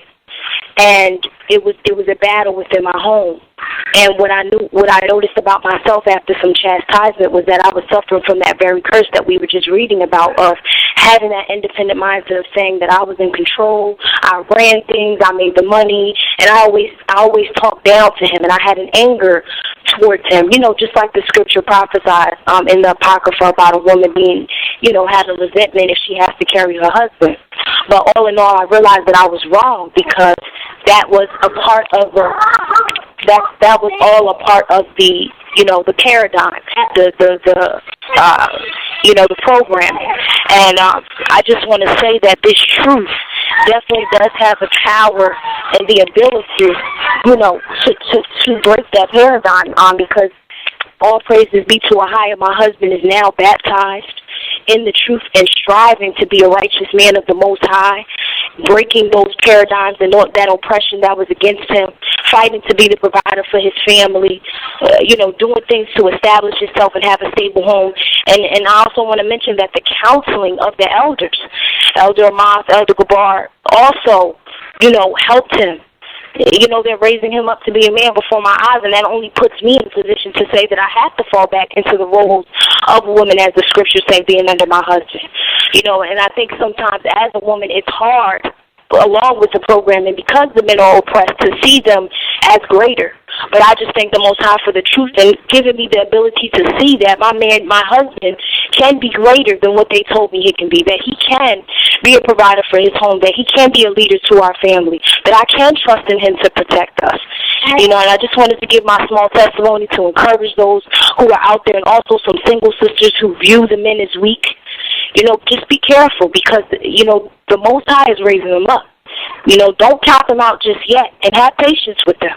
Because just the fact, even I'm talking to the sisters in the truth, the single sisters in the truth as well, the fact that those men are sitting in those seats and listening to those lessons and getting counseling from the elders, they're trying. They might not be making the progression at the rate that we feel they should, but the fact that they're there, let's give all glory to the Most High and continue to support them and pray for them and trust that the Most High will raise them up. That's all I wanted to say, Elder. Hey, sister. Hey, what can I say? This is a perfect ending, I would say, to some degree, of that what you would call that destructive psychological spirit that was over our people since the 1700s. Your proof that the phenomenon can be broken is Christ and the truth. Thank you, sister, for standing up. And not only that, it takes a lot of courage to stand up as a sister in this time that's being empowered by the beast to say, you know what? It's time for me to stand behind my man and see the power in him. Thank you, sister, and bless you. Shalom, man. Great point. Shalom. The truth is the truth. 772 area code. You're live on Blog Talk. 2 minutes. My name is Jeffrey. I did call about 3 weeks ago. I'm from Africa too, and okay. I have a problem too.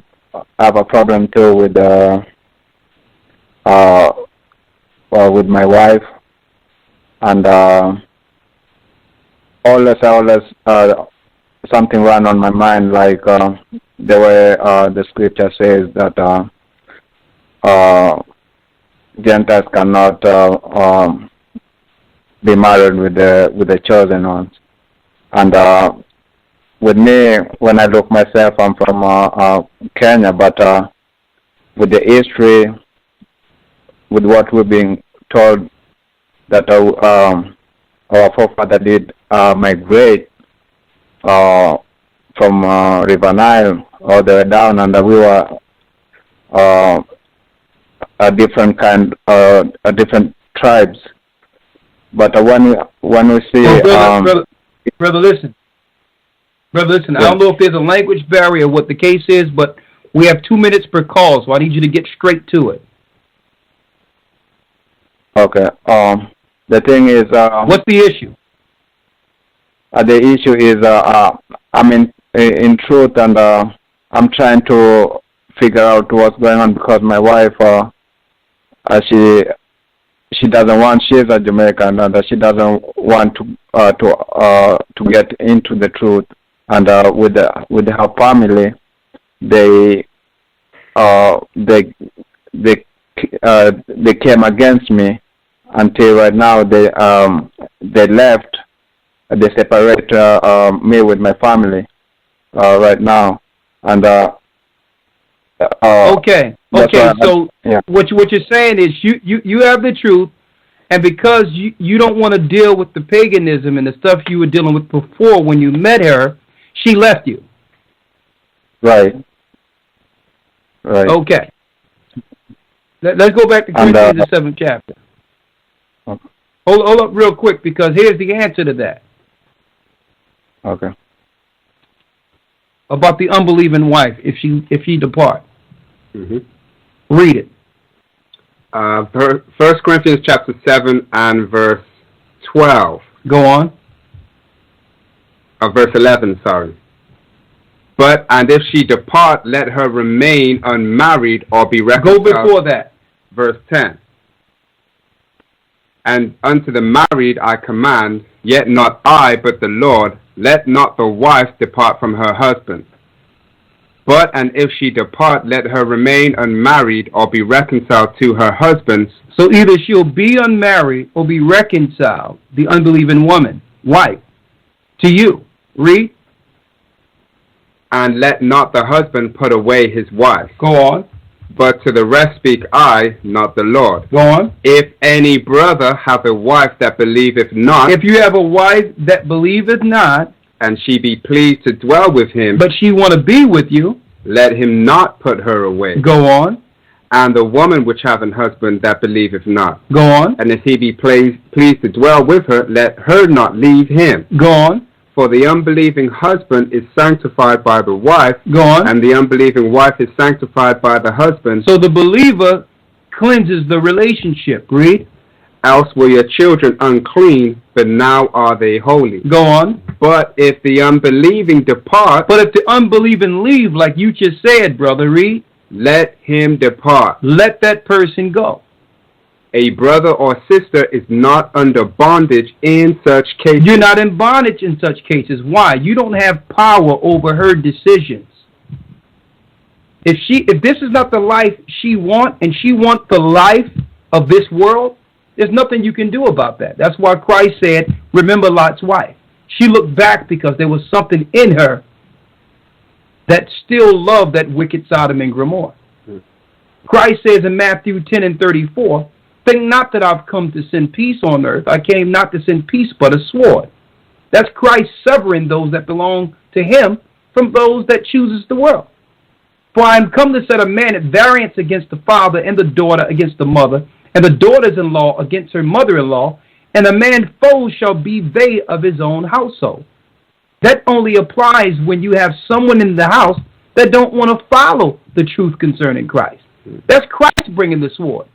So you can't fight against what the Most High is severing. Guess what? What comes with the truth? The sword. He's going to sever everything that don't belong to him. And what's on this side belongs to him, and what chooses the world belongs to the world. And I know it hurts because we choose according to the outward appearance. But all in all, when you come to this truth, you're going to lose something. Now, hopefully, she comes around and understands that she can be reconciled to you. But all in all, brother, if you're choosing the Most High, you have to deal with what comes with it.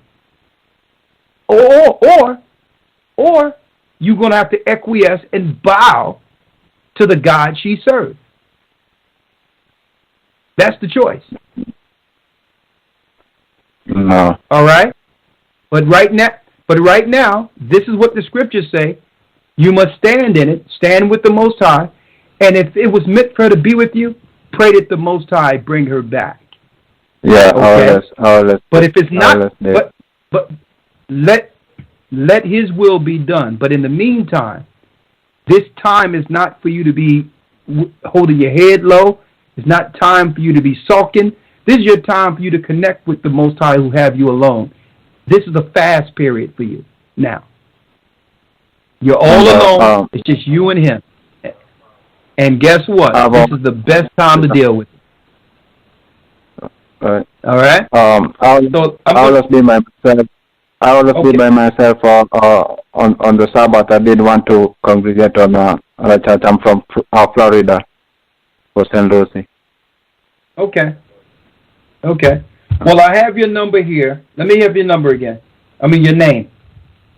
My name is your name? Jeffrey. Jeffrey. Geoffrey. Okay. All right, Jeffrey. I gotta go on because we only have a 2-minute limit because there's so many people want to speak on this particular topic. But we will give you a call and try to help you through this this trying moment. Okay. Thank you. All right. Shalom. Shalom. You're welcome. Okay. Slave traits. We're discussing some of the habits that came through the Willie Lynch programming from one generation to the next. Are we still perpetuating the curse? Okay, we have someone here from the 352 area code. Keep in mind, brothers and sisters, that we only have 12 minutes until overtime. So if you're on, you can still call into the guest line, 515-605-9327. In 13 minutes, you will not be able to get in. A matter of fact, if you're listening online through Blog Talk Online, you'll be cut off in 12 minutes. So call in through your phones if you would like to get into the conclusion of slave trades. 515-605-9327 is the phone number. All right. 352 area code. Shalom. You're live on Shalom. You got 2 minutes. You're live on Blog Talk. I'm going to keep it even quicker than that. What a dynamite topic tonight. The slave trade, the Willie Lynch letter. I mean, just real quick, the call the sister just had, what a wonderful sister. To fall back and let her man just leave. Yeah. I mean, that topic right there. But going back to the, it's amazing because, I got the book too. Everything I learned, of course, came from the church. And going back to 1712, and it's like, and I think about it, it was like around 2000, late 2010, 2011, when I, started receiving the truth. And it's just amazing. You know what I mean? When you just line it all up with the scriptures. I'm telling you, and you know what's the greatest thing that made me feel real good today? I'm here at the office, and young brother, he's in the academy now. I've been sharing the truth with him. He's one of the, little businessmen we got working with us here. Man, he brought his moms in the office today. Introduced me to his mom. She said, hey, see, she said, Clee, this is my mom's, man. She done bought all the books, and she gave me the high five. She said, I'm Judah. And I tell you, man, most time, I'm telling you, he wrote his ball. I'm telling you, man, it's like, one thing I say for all the brothers and sisters, man, just keep walking the walk. You know what I mean? You even tone, Rawchaa, even tone like Clee, man. I'm starting to like, man, you got me reading the Bible and feeling a little bit differently now. It's like when you continuously walk the walk, like the brother, your wife left you, just was on the phone. Hey, my wife left me too. It's the Most High gonna separate. You know what I mean? If somebody chooses the world, you can't stop them. But you just stay on, you stay focused, keep walking the walk, and I'm telling you, somebody gonna come to the Most High. You're gonna bring forth some kind of fruit for the Most High. Something you're gonna do, something you're gonna, that you've been through, something you're gonna be a light to someone. You're gonna bring something. You're gonna at least bring one person to the truth. So I'm just gonna fall back. Now, love y'all. Rawchaa, Shalom, and I'm out. Thank you, brother. Good point. I'm going to put you on hold. And another thing we don't want to hear, that sometimes it becomes an excuse, a built-in excuse. Well, there's no good men out there. Now, here you have men that are trying to follow the Most High, follow the law, love their wife, and because they don't want to choose the world or the pagan world, and they don't want to celebrate Christmas and all this other pagan mess, they're being talked about, being called all types of names, being spoken of behind their backs, and they're being left by their wives. Now, it's not because this man is running around cheating, because he's doing what's out there. It's because this man want to serve the Most High according to the Bible now. Women are leaving. So we don't want to hear this thing, there's no good men out there. When there are good men who's going to love this woman like the Bible says, and she chooses a man in the world over that particular brother. So if that's the case, hey, I've seen it. And when it all comes around, them women out there that chooses the world over that man, going to wish she stuck it out. Because when the Most High raised that man, it's going to be like pure gold. Okay? And that's vice versa. For a man that want to leave a good woman for what's in the streets. 812 area code. And then you know what they're going to say? He found this crazy religion, some crazy stuff online, and now, look, everything done changed. It's like he done lost his mind. He's not the man I met. Of course he's not the man you met. He's born again. What do you think born again is? And see, and that's the problem with the churches. You could be dunked in water and be the same with no change and everything is fine. Right. That's not a change. That's not a phenomenon. That's a wet sinner. That's what that is. 812 area code. But you know, Elder Rawchaa, the question I'd have to ask is, what's wrong with a man or a woman that wants to follow God, wants to keep the commandments, wants to honor her husband or honor his wife? What's wrong with that? You with me? What's wrong? What's wrong with that? What's so bad in that? You know, we had a show a couple of weeks back. Me and Elder Lawya, we were talking about the commandments. What's so wrong in hard in keeping the commandments? What's so wrong in that? What's so wrong in having some law and some order amongst us? What's wrong with that? You with me? And it's as you know, it is to show you that the system is really, really, against us coming back to our God, against us keeping the laws. And Israelites, we have to really look at it and really examine it. You with me? This world is not for us. So it's against us. Christ say, this world hate you.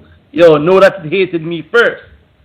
So, this is how we have to look at it and see it like that, because it's wicked. An article just popped up on my screen here, Elder, in Jamaica. You have some of the church people here. I think the pastors here trying to repeal or appeal the boogery laws here. So they're trying to make sodomy illegal here, and these are pastors in churches right now. It just literally popped up on the screen, and yes, sir. You understand me? Hey. You go ahead.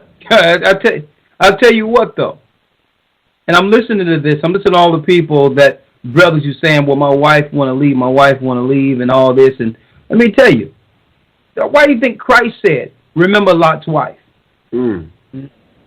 He said, "Remember Lot's wife," because all out there is Sodom and Gomorrah. The world. This is the world they're choosing. These same people that would leave their husbands or their families over this aren't saying nothing against the homosexuality that's being taught, that's actually influencing their children. They're not standing against that. They're saying live and let live, live and let live. But let someone deal with this Bible. We're in the days of Lot, Sodom and Gomorrah, brothers. I'm telling you. They will join the church. They will have homosexual friends and all that. But let a man read the Bible in the house and say, well, listen, we're going to have to start following God's law. You're the crazy one now. You're in a cult now. And tying it back and in you know also. What? Let me tell you. The Bible says the portion of a wicked woman is given to a wicked man. So the whole thing is, hey, maybe she's out there looking for someone like her. Since you don't want a righteous man. I see if this guy was talking about, and right now, it's with Facebook and social media, it's open season if you want to be a sinner or a wicked person. Why not treasure someone that's looking or trying to be righteous? We have displaced loyalties, man. Skewed loyalties. And it's about also them losing the power they think they have over someone. Well, I can't control you. You're not the person that I've met. Of course I'm not. I'm a child of the Most High. I want to be right. I want to serve Him. I want the kingdom that we've been going to church talking about. You had something to say, Shapai? Yeah, just to tie it in with, the whole Willie Lynch syndrome in that the women were taught to not trust the man and only trust, the master, and be a defense mechanism for the master, and go back and trust only the master. Exactly. And you notice it's the whole family saying, leave him. Right. Mm-hmm. Okay, and they'd be the same one saying, well, get off my couch. Once she go deal with somebody, and this guy's just dragging her through the mud. Mm-hmm. They'd be the same ones. They'd rather her be with that guy to let you know this is spiritual. Mm. One moment. Let me pull a few more people in. Good point. Great point.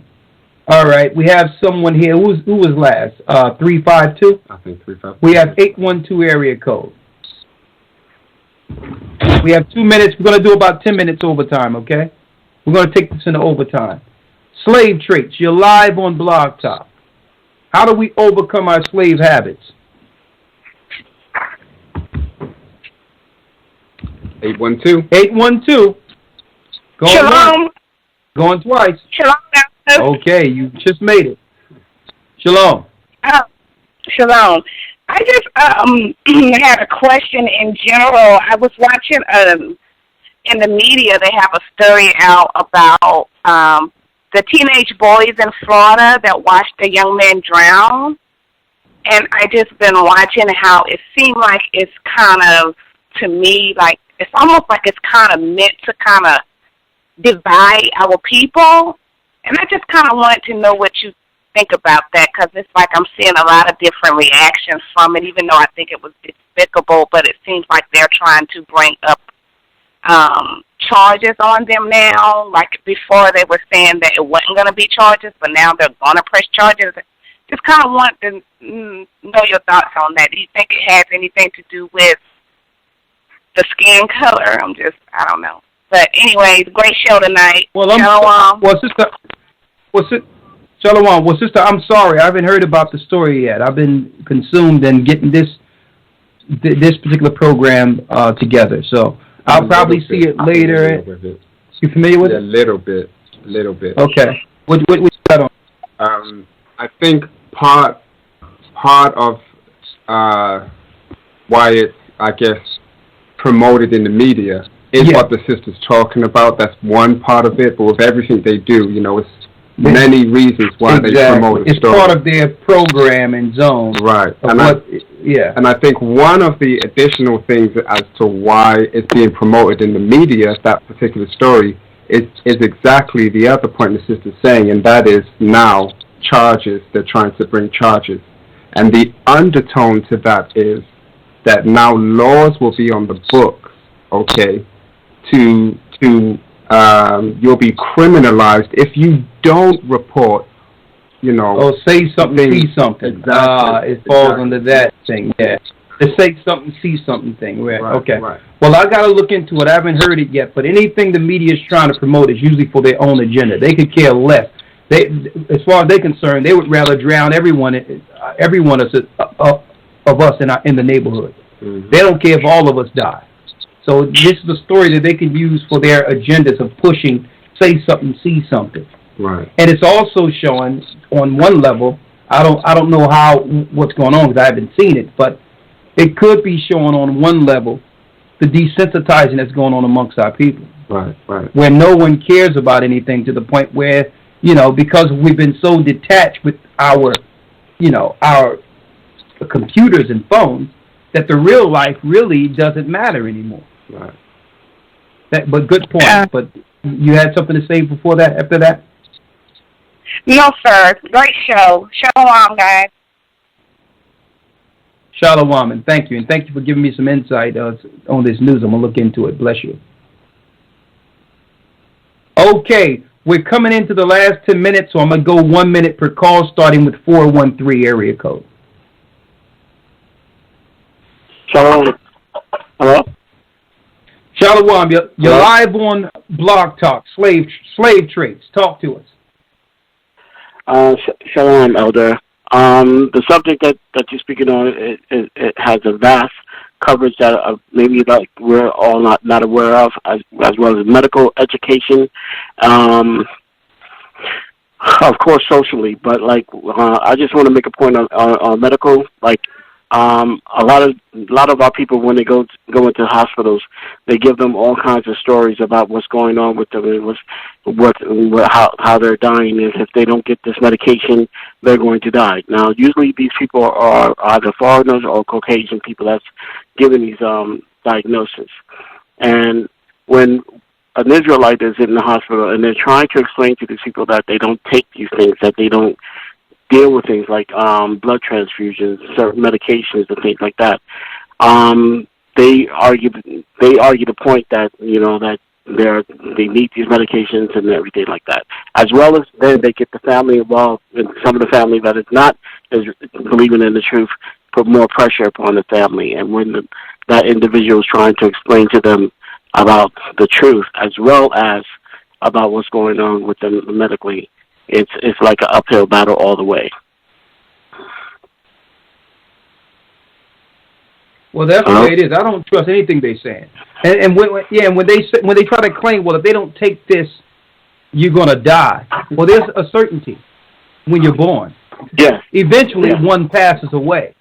So when they say if you don't take this, you're gonna die. Are you kidding me? People are gonna die anyway. I'm not gonna die taking your junk though. Exactly. That's the whole thing. That's part of the program. They try to make. Yes. Go ahead. I'm listening. Go ahead. Yes, because my mother was recently in the hospital, and she's suffering from kidney failure, and they're trying to, one, convince her to take dialysis. Two, they were trying to give her an injection of insulin. My mother sugar level was just a little high, but a shot of insulin would make her levels drop to so low that it may cause her to go into like a shock or even have a seizure or something. And I was trying to explain that to them. Yeah. Being in the medical profession, they ought to know this, that insulin is much stronger than what you would get for like the sugar pills or something like that, whatever they give to treat diabetes pills. Well, listen, I'm sorry what's going on with your family. And 3 pounds listen, we got limited time, so I'll take down your number. But the whole thing is, have you ever thought about getting your mother a kidney package through Truman Burst? A complete kidney package? Actually, that's what we're trying to work on now. I just got her home on Monday. I got her already subherbal spastic failure, which is marshmallow root. It is said that a person that is on kidney I'm saying, but did you get it through Truman? Come off. Yes, I'm trying to get in touch with Truman. Actually, I was trying to get in touch with Tim Morrows, because he has a kidney package as well. Okay. Well, this is what I'll do, because I've had family members who have taken the kidney package, and it works. So let me get your phone number, and we'll see what we can do. Let me write it down here. Let me have your name. My name is Stephen. Okay, one moment. 413. 41. I got your number. One moment. 22. Your name again? Stephen. Okay. Okay. Well, I gotta go, but I'm gonna call you offline, and we're gonna make sure we get the natural people in that can try to help store your mother's kidney without them destroying her brains and killing her with this crazy medicine. All right. And here's the sick part about it. The majority of the people they treat die. So they don't even put out those numbers of how many people died earlier after treatment. So exactly. So if someone is going to die anyway, why don't you let them die with a better quality of life? Why don't you let them die naturally of a better quality of life than these medicines that debilitate them and won't allow them to actually take advantage of life? They're dead anyway on all this stuff. So don't worry about it, brother. We have someone who's an expert in this, who deal with herbs to focus on the kidneys, you understand? And while nothing is foolproof, I can't guarantee that it will do. I don't know what the stages are concerning your mother, but, you can talk with him, and they'll deal with things from there, okay? Okay. All right. Shalom. All right. Shalom. 334 area code, 1 minute. You're live on Blog Talk Overtime. Slave traits, you have 1 minute. Talk to me. Yes, can you hear me, sir? Loud and clear. How are you? I'm fine, sir. First, I just want to say thank you to yourself, to the Lawya, Rawchaa, GOCC, the gentlemen on Saturdays that take your place sometime. You guys are lifesavers. I promise you that. And the slave trait that you were speaking on today, awesome. I mean, to live this and, you know, to be a person that has been awakened. And when I came across you guys over a year and a half ago, your videos, they have kept me standing, sometimes alone, you know, to just be under attack constantly, you know, and mostly from your own people. You know, I know who my enemy is, and to have, through my lifetime, seen the Jim Crow operation with the people on jobs, anywhere that you try to go, how the brothers fall for it. You know, your own people, they play right into this, and it's so sad. I love my people, and I always knew we were better than what this world depicted us as. And to come across this truth, it just increased my faith so much, and I stand firm on this rock that you guys are doing. I thank y'all for y'all boldness. I thank the Most High for y'all. You gentlemen are definitely God sent and anointed to the highest of any anointing other than the disciples. I give you that.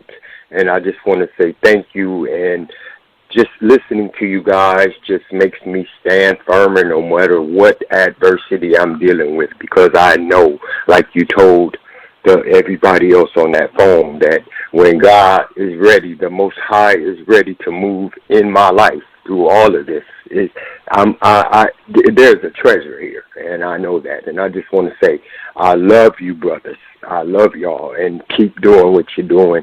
And may the Most High continue to bless and lead and guide. And thank you for even allowing me to say that to you guys. And have a beautiful evening. Thank you. Well, bless you. Thank you, brother. All praises be to the Most High. And please, stand with this truth. That's the most thanks we could ever receive. Stand, finish with us. Shalom. Yes, sir. Shalom. And for those who don't know, Truman is Truman Burst. He's an herbologist. He's an herbal doctor who worked with the church. He's with Elder Rawchaa in Jamaica. But he works with herbs. He finds out what the issues are. He works patiently with each person and makes sure that the herbs are sent out to you.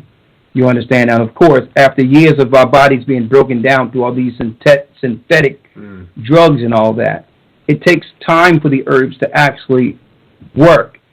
But all in all, when you stick with it, it recovers your natural organ functions. It's not a quick fix for the symptoms like your doctor, but all in all, for a long-term benefit, herbs are best. Yeah, exactly. For long-term results, it's best. Let's see here. Who else we have here? Someone 803 area code. Slave traits. You're live on Blog Talk. Slave traits. Are we still operating in a slave mentality as a people? Even those who know that we're the children of Israel according to Deuteronomy.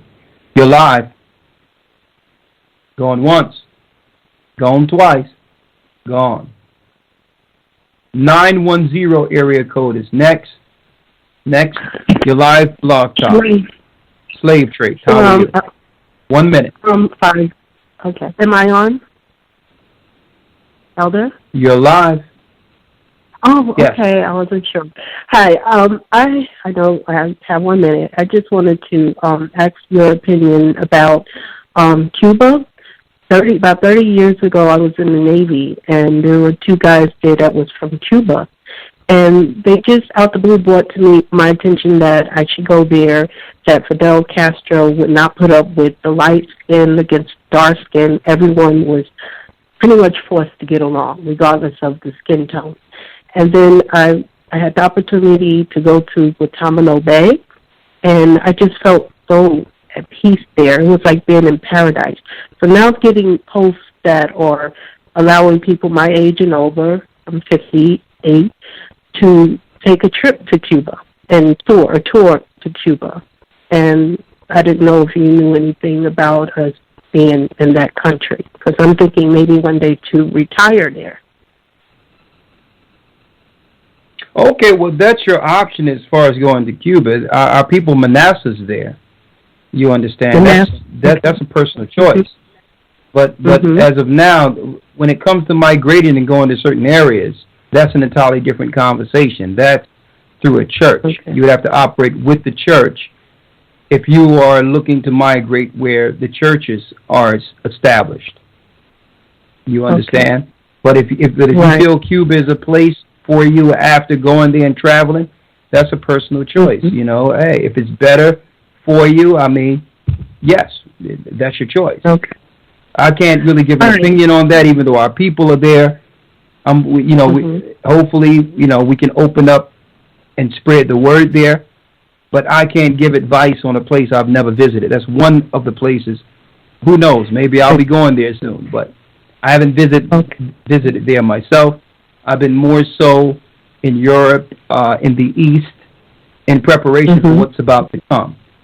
You understand? And that's more so the areas the church as a whole is looking to, for really a final solution when all this goes down. Okay? Right. Okay. All right. Shalom. All right. Thank you, sir. Shalom. Bless you. And be safe. Hope everything works for you. Okay. All right. All right. We have 321 area code, the Gathering of Christ Church, slave trades. We're discussing the transformation from slaves to kings. Discussing how we can overcome our slave mentality program through the Willie Lynch syndrome. 321 Shalom. Area code. 321 area code. Shalom. You're live on Blog Talk. Shalom, Elder. A good lesson today. You've been really bringing it. And the people in the Gathering Church of Christ, if they listening, they can see what's going on. If those that's not in the Gathering Church of Christ, they can see it because you are really bringing it on. You started with on the Sabbath, you started with that Queen Bee, which was to the left, and you came today with that Willie Lynch, which that Willie Lynch letter started in the beginning in the heavens when Satan rebelled. He's been using that same tactic of divide and conquer all his life. And what you showed today was all types of divide and conquer. But what we're doing now, we're standing up. Back in the 70s, when Marvin Gaye came out with what's going on, he answered a lot of questions. If you go back at that same time, Lou Ross had a song out, The Trade Winds of the Time, and Marvin Gaye made what's going on, and you did a lesson on what's going on. But Lou Ross won the Album of the Year. It was no way he should have won that. At that time, Marvin Gaye talking to Ratting Out what's going on in the world, and you talked about that. We know what's going on because you're bringing it.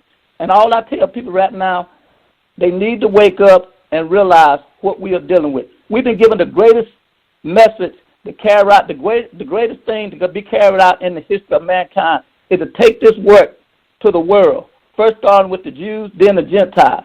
We have to lay down our life for this, no matter what it costs us, because the world is dependent on us. We have a baton and we have to run with it at no cost. I just want to thank you and say that. Well, bless you, brother. Let's do it.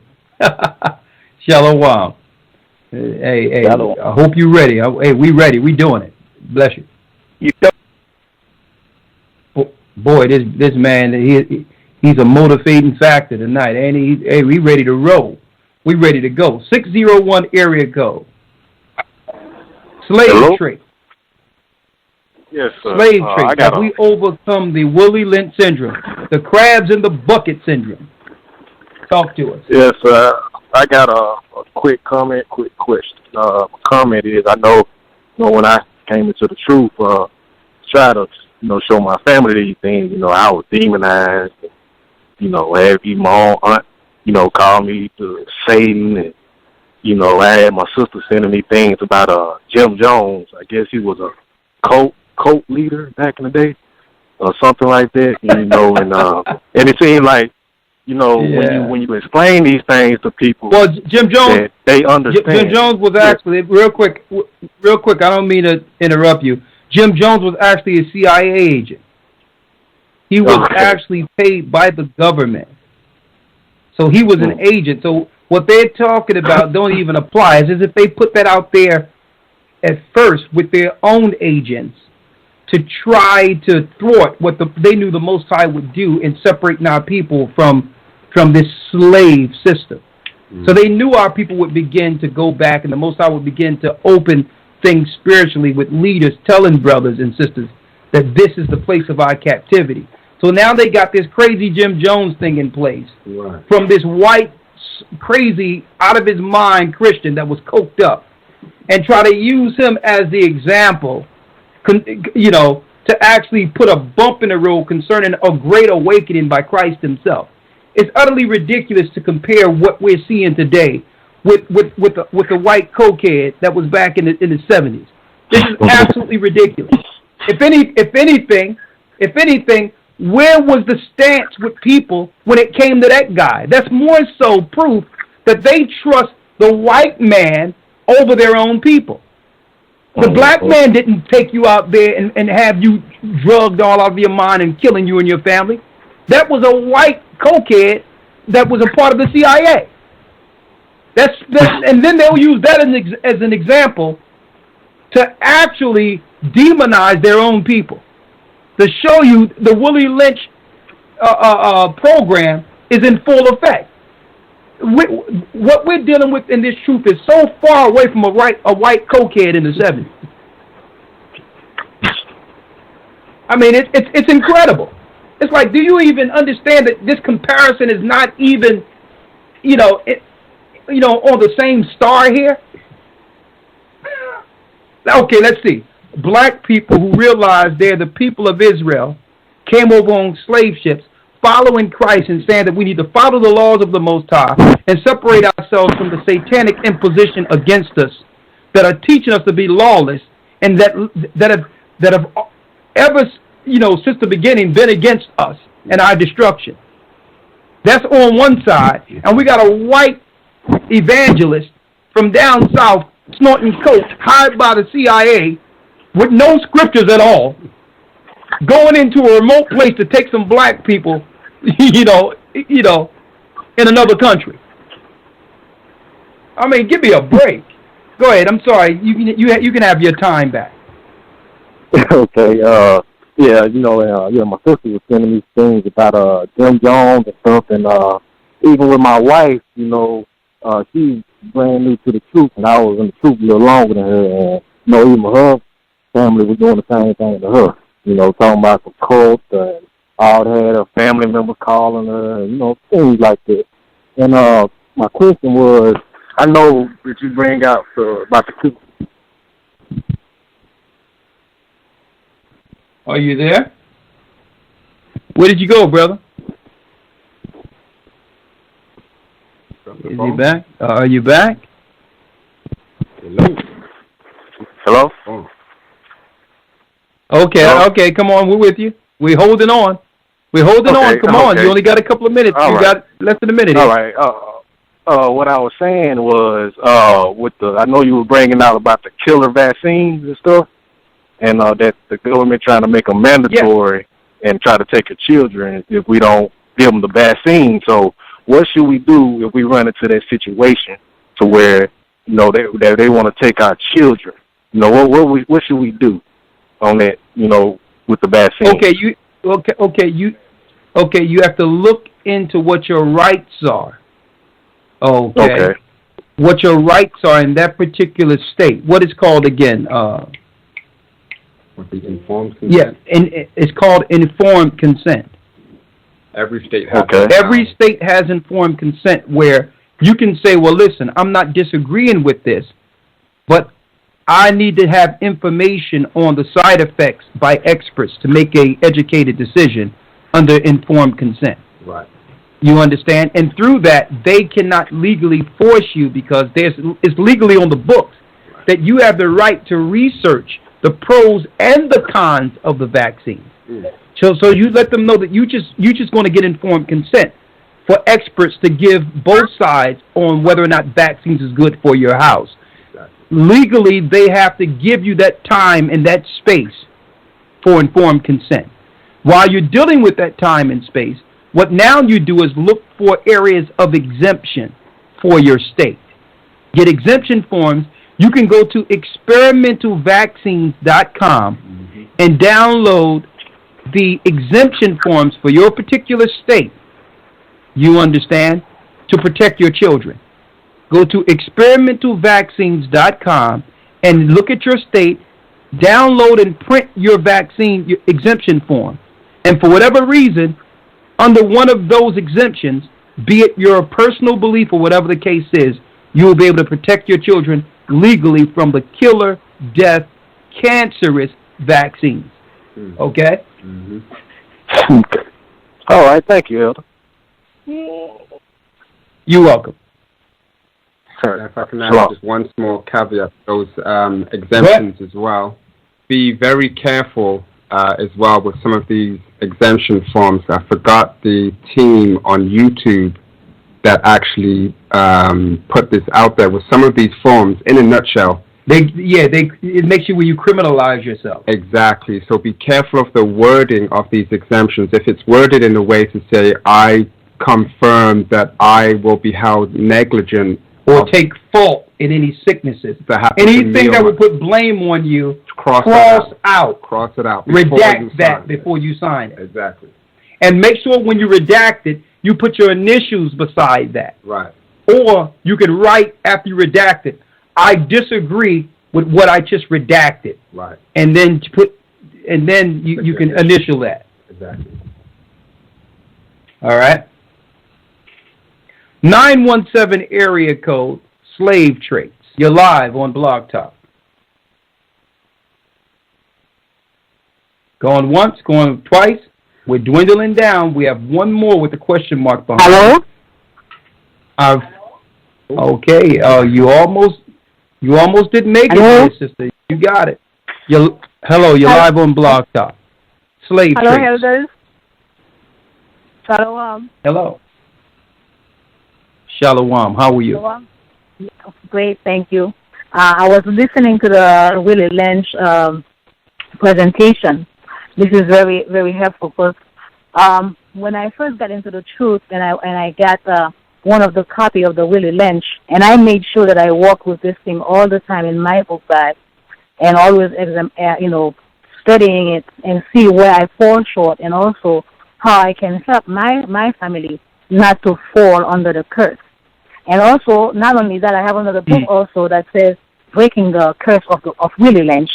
I think a brother by the name of Ivan Morrow wrote about it and break the curses of Willie Lynch and show the black women especially how they're using her to destroy the family. Originally, I'm like from Haiti, and that's one of the things that we fight against. Because in Haiti, that thing of color, that's what is destroying us. Because they always put the light skin against the dark ones, and the light skin seems like they're like the children of the white man. They always think that they are superior than the darker ones, and they always treat them like you the people. That's what they call them. But yet, when the white men or Americans come and invade Haiti, now they forget who they are, and all of a sudden, when everybody's in the same boat, now they consider themselves Haitian, and they try to use the black, the darker skins to help them resolve the problems. And this is something that's been going on for years, even during the revolution of Haiti. When I was doing the research about it, when I started finding out my roots, and I wanted to know who I really was, and I understood that even the revolution, they hijacked it from the beginning. Because when you look at the leaders, most of them were Masons. And right after the revolution, even though they had thrown away the white men, but they had made sure that those that belonged to the Masonic orders were able to come back to the country. And now they're boasting that Haiti is the first place where the first Masonic temple was established in the West Indies. So right from the start, we didn't have a chance.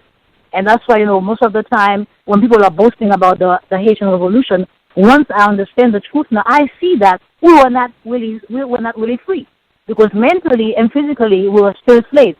And the worst thing about it, what they're boasting about, is the killing of a pig as a sacrifice to deliver the country, whereas we know that the Most High abhorred the swine. And not too long ago, right before the earthquake, the guys, the voodoo priests in Haiti went and renewed that swine covenant. And right after that, they had the earthquake, and almost like 300,000 people died. It was like a sacrifice, a holocaust to their god, to the swine god. But yet Haitians still don't learn. They still don't know their roots. Me, I'm struggling every day. I have like 3 boys, and I'm struggling every day not to have that Willie Lynch experience repeat in my life and also in the life of my family. I try my best to support my family, to support my husband in whatever they do, and wherever I meet someone who really have the Willie Lynch mentality, I give them those books free. I don't know how many Willie Lynch books I've been giving away. And once I see somebody, and when we start talking, and I make them know, you have to have, every black person has to have this book with them. Every black woman should have this book and really examine their lives and see how they're playing in the hands of their masters. Hey, sister, good points. I mean, I thank you for your strength and standing for truth and breaking the Willie Lynch curse. And to let you know, because usually when we talk about things like this, and we'll put you on hold. Bless you, sister.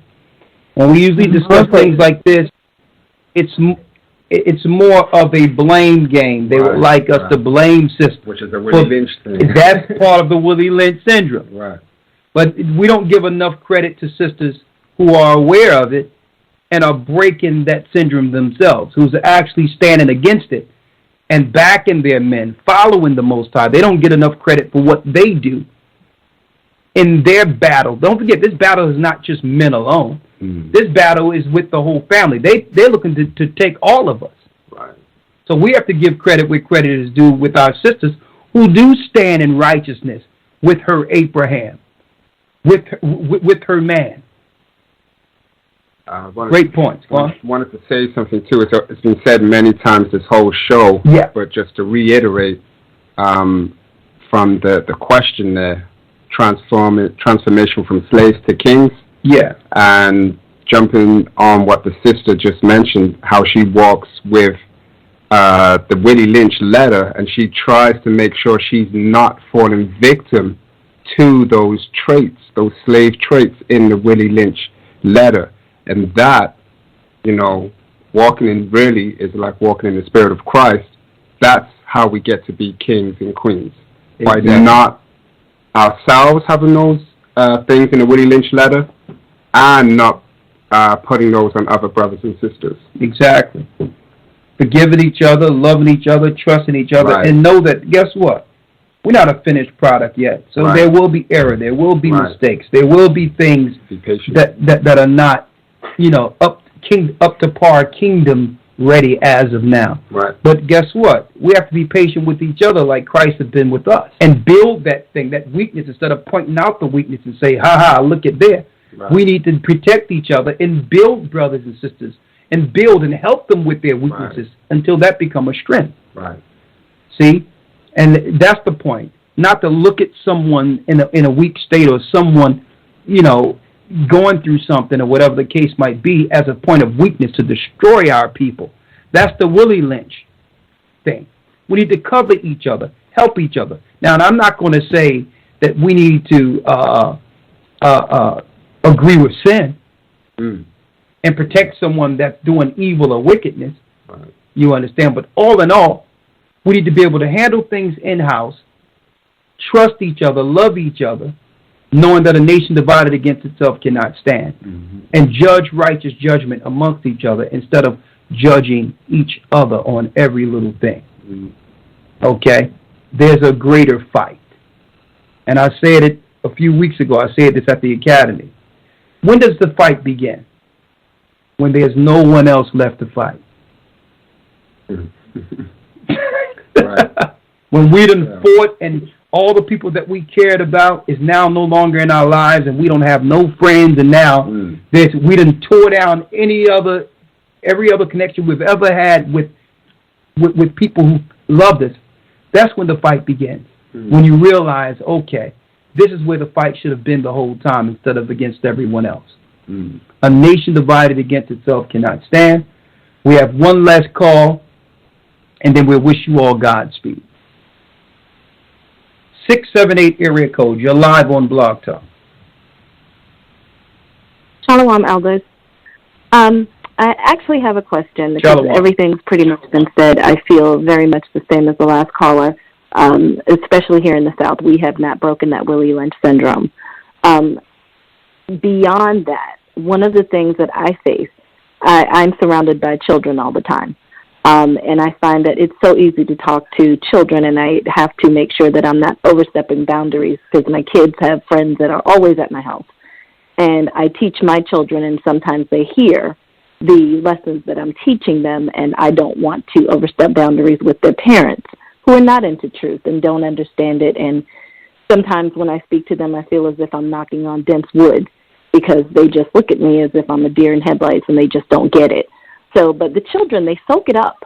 They really do. And I find myself kind of walking a tightrope, trying to not overstep boundaries, but at the same time, when a child wants to know, delicately explaining what it is that they heard me tell my child without going into detail.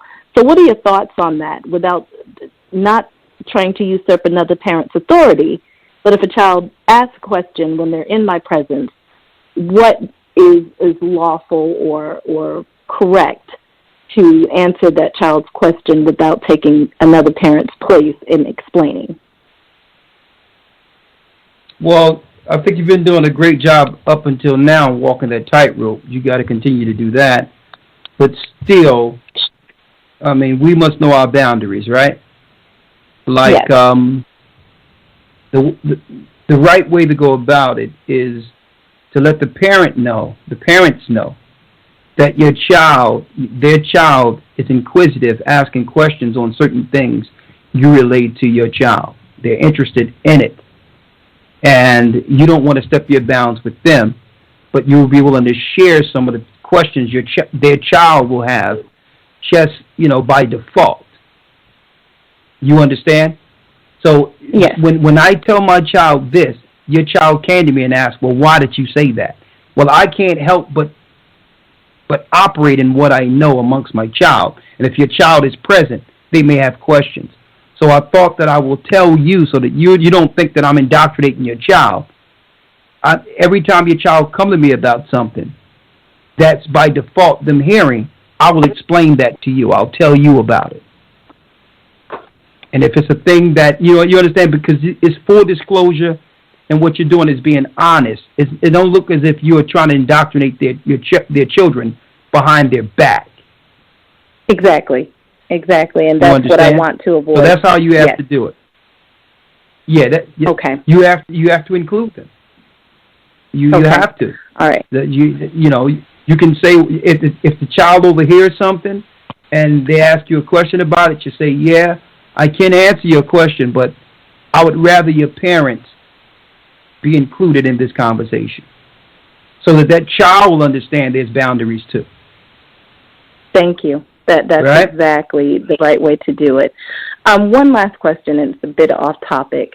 I'm also facing another challenge. I have an older child that is on scholarship at a school, and every Friday night he's going to be catching a football on a football field up until about 10 o'clock at night, and it's really not sitting well with me.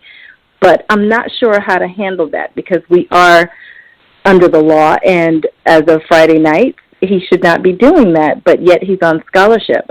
How am I supposed to reconcile that? Well, you could reconcile that to some degree, sister, because the young man was in school operating. You understand? There is some level of grace. You pray and you make sure you are over the prayer for your house and allow him to do what he's doing. As long as he's not sinning, as long as he's finished and he come right back, if it's part of his schooling, part of what he's doing, then you have to know where to exercise grace. You can't be over-righteous in a matter. You understand? To a point where grace doesn't apply. And listen, I haven't said a word. But as long as Not what I'm saying. You have to talk to him and explain to him and say, well, listen, this is what it is. I'm allowing some level of grace here, and I'm going to pray while you're dealing with this. But understand that this is where the line, this is where the bar stops. Okay, this is not going to be parlayed into, okay, after this is done, Friday night is a party night, or Friday night is this. Do you understand?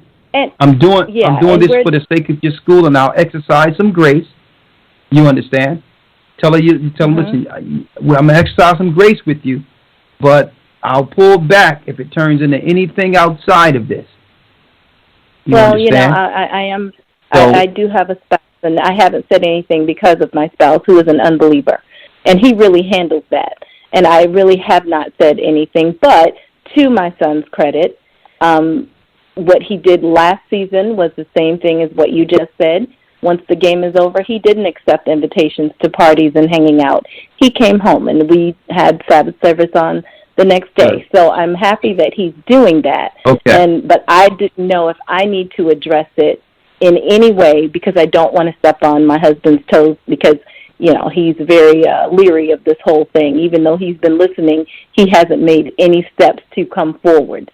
And I don't want him to feel as if, as long as I'm giving him, you know, I don't want him to feel like I'm taking up his space with his son, because that's their thing. Exactly. Okay. I understand that. Thank you. And see, that's well taken. That's still well taken, and that's wisdom, sister. Bless you. Thank you very much. All right.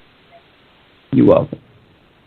All right, Shalom, brothers and sisters. That concludes our blog talk show, Slave Traits, from the Gathering of Christ Church. I'm Elder Rawchaa. Y'all, we thank you, God. I don't know if you're still there. And we thank you, Shafat. Yes, okay, pretty good show, right? It was a blessing. It's always good to come together, right? Yes, sir, man. Really good. Really insightful, and you know, I want the listeners them to really go back over and listen to it, and just, you know, examine yourself, man, and see if you're perpetuating these slave traits, and it's time to come out of it. You with me? Okay. You with me? Yeah. Time to move from slave to a king. You know. Yeah, exactly. And nine times out of 10, Willie Lynch is probably burning in hell right now. So we don't want to go with him. Definitely. Right? So he's already toast. All right? Shalom, stay strong. And brothers and sisters, keep the fight, the righteous fight, not amongst each other. We wrestle not with flesh and blood. Love each other, honor each other, and guess what? Be honorable to the absent, to those that are absent. Shalom. Time for some music, yeah? Yeah.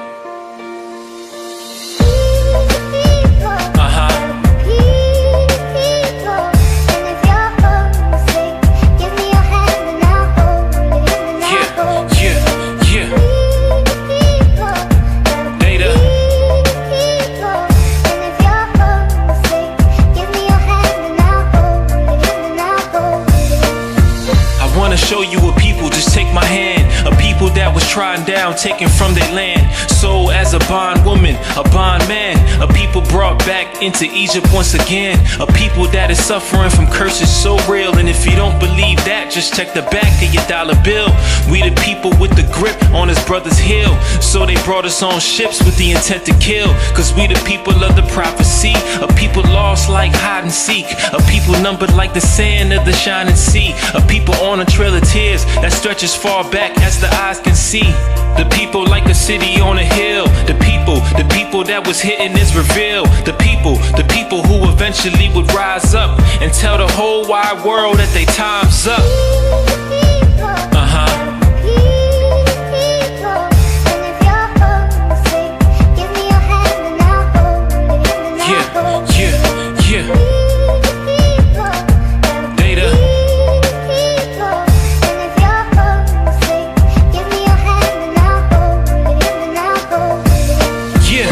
The people of the promise, the prophet neighborhood is ours, not Ishmael or Muhammad's. Our roots is in the Bible, it was never Islamic. The Arabs push it on us through slavery and violence. For hundreds of years, we've been suffering in silence. The people getting shot up by cops with the sirens. Dead bodies drop in the land that is spiritually Sodom.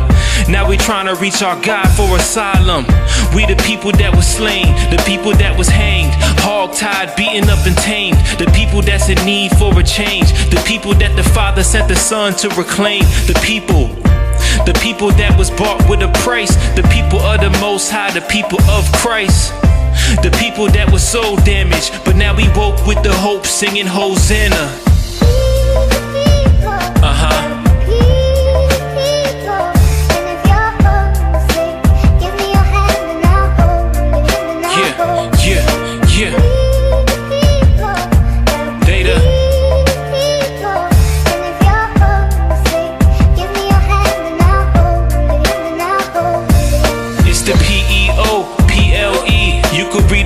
Through the pages of the KJV, it's the lost SHEEP. All we wanna do is serve God and be free. We a nation of kings and a nation of queens, a royal priesthood with Jacob in our genes. And this they know, so the nations despised us, but it's only cause the kingdom's inside us. So they got a plot and scheme to divide us. It's a weak attempt to try to deprive us. They try to rob us, but yet still a diamond shines in the rough, can't change his will. 144,000 saints sealed, and the new city Jerusalem will still be built. We've been waiting for this time for the longest. Not a place to call our own, so we homesick.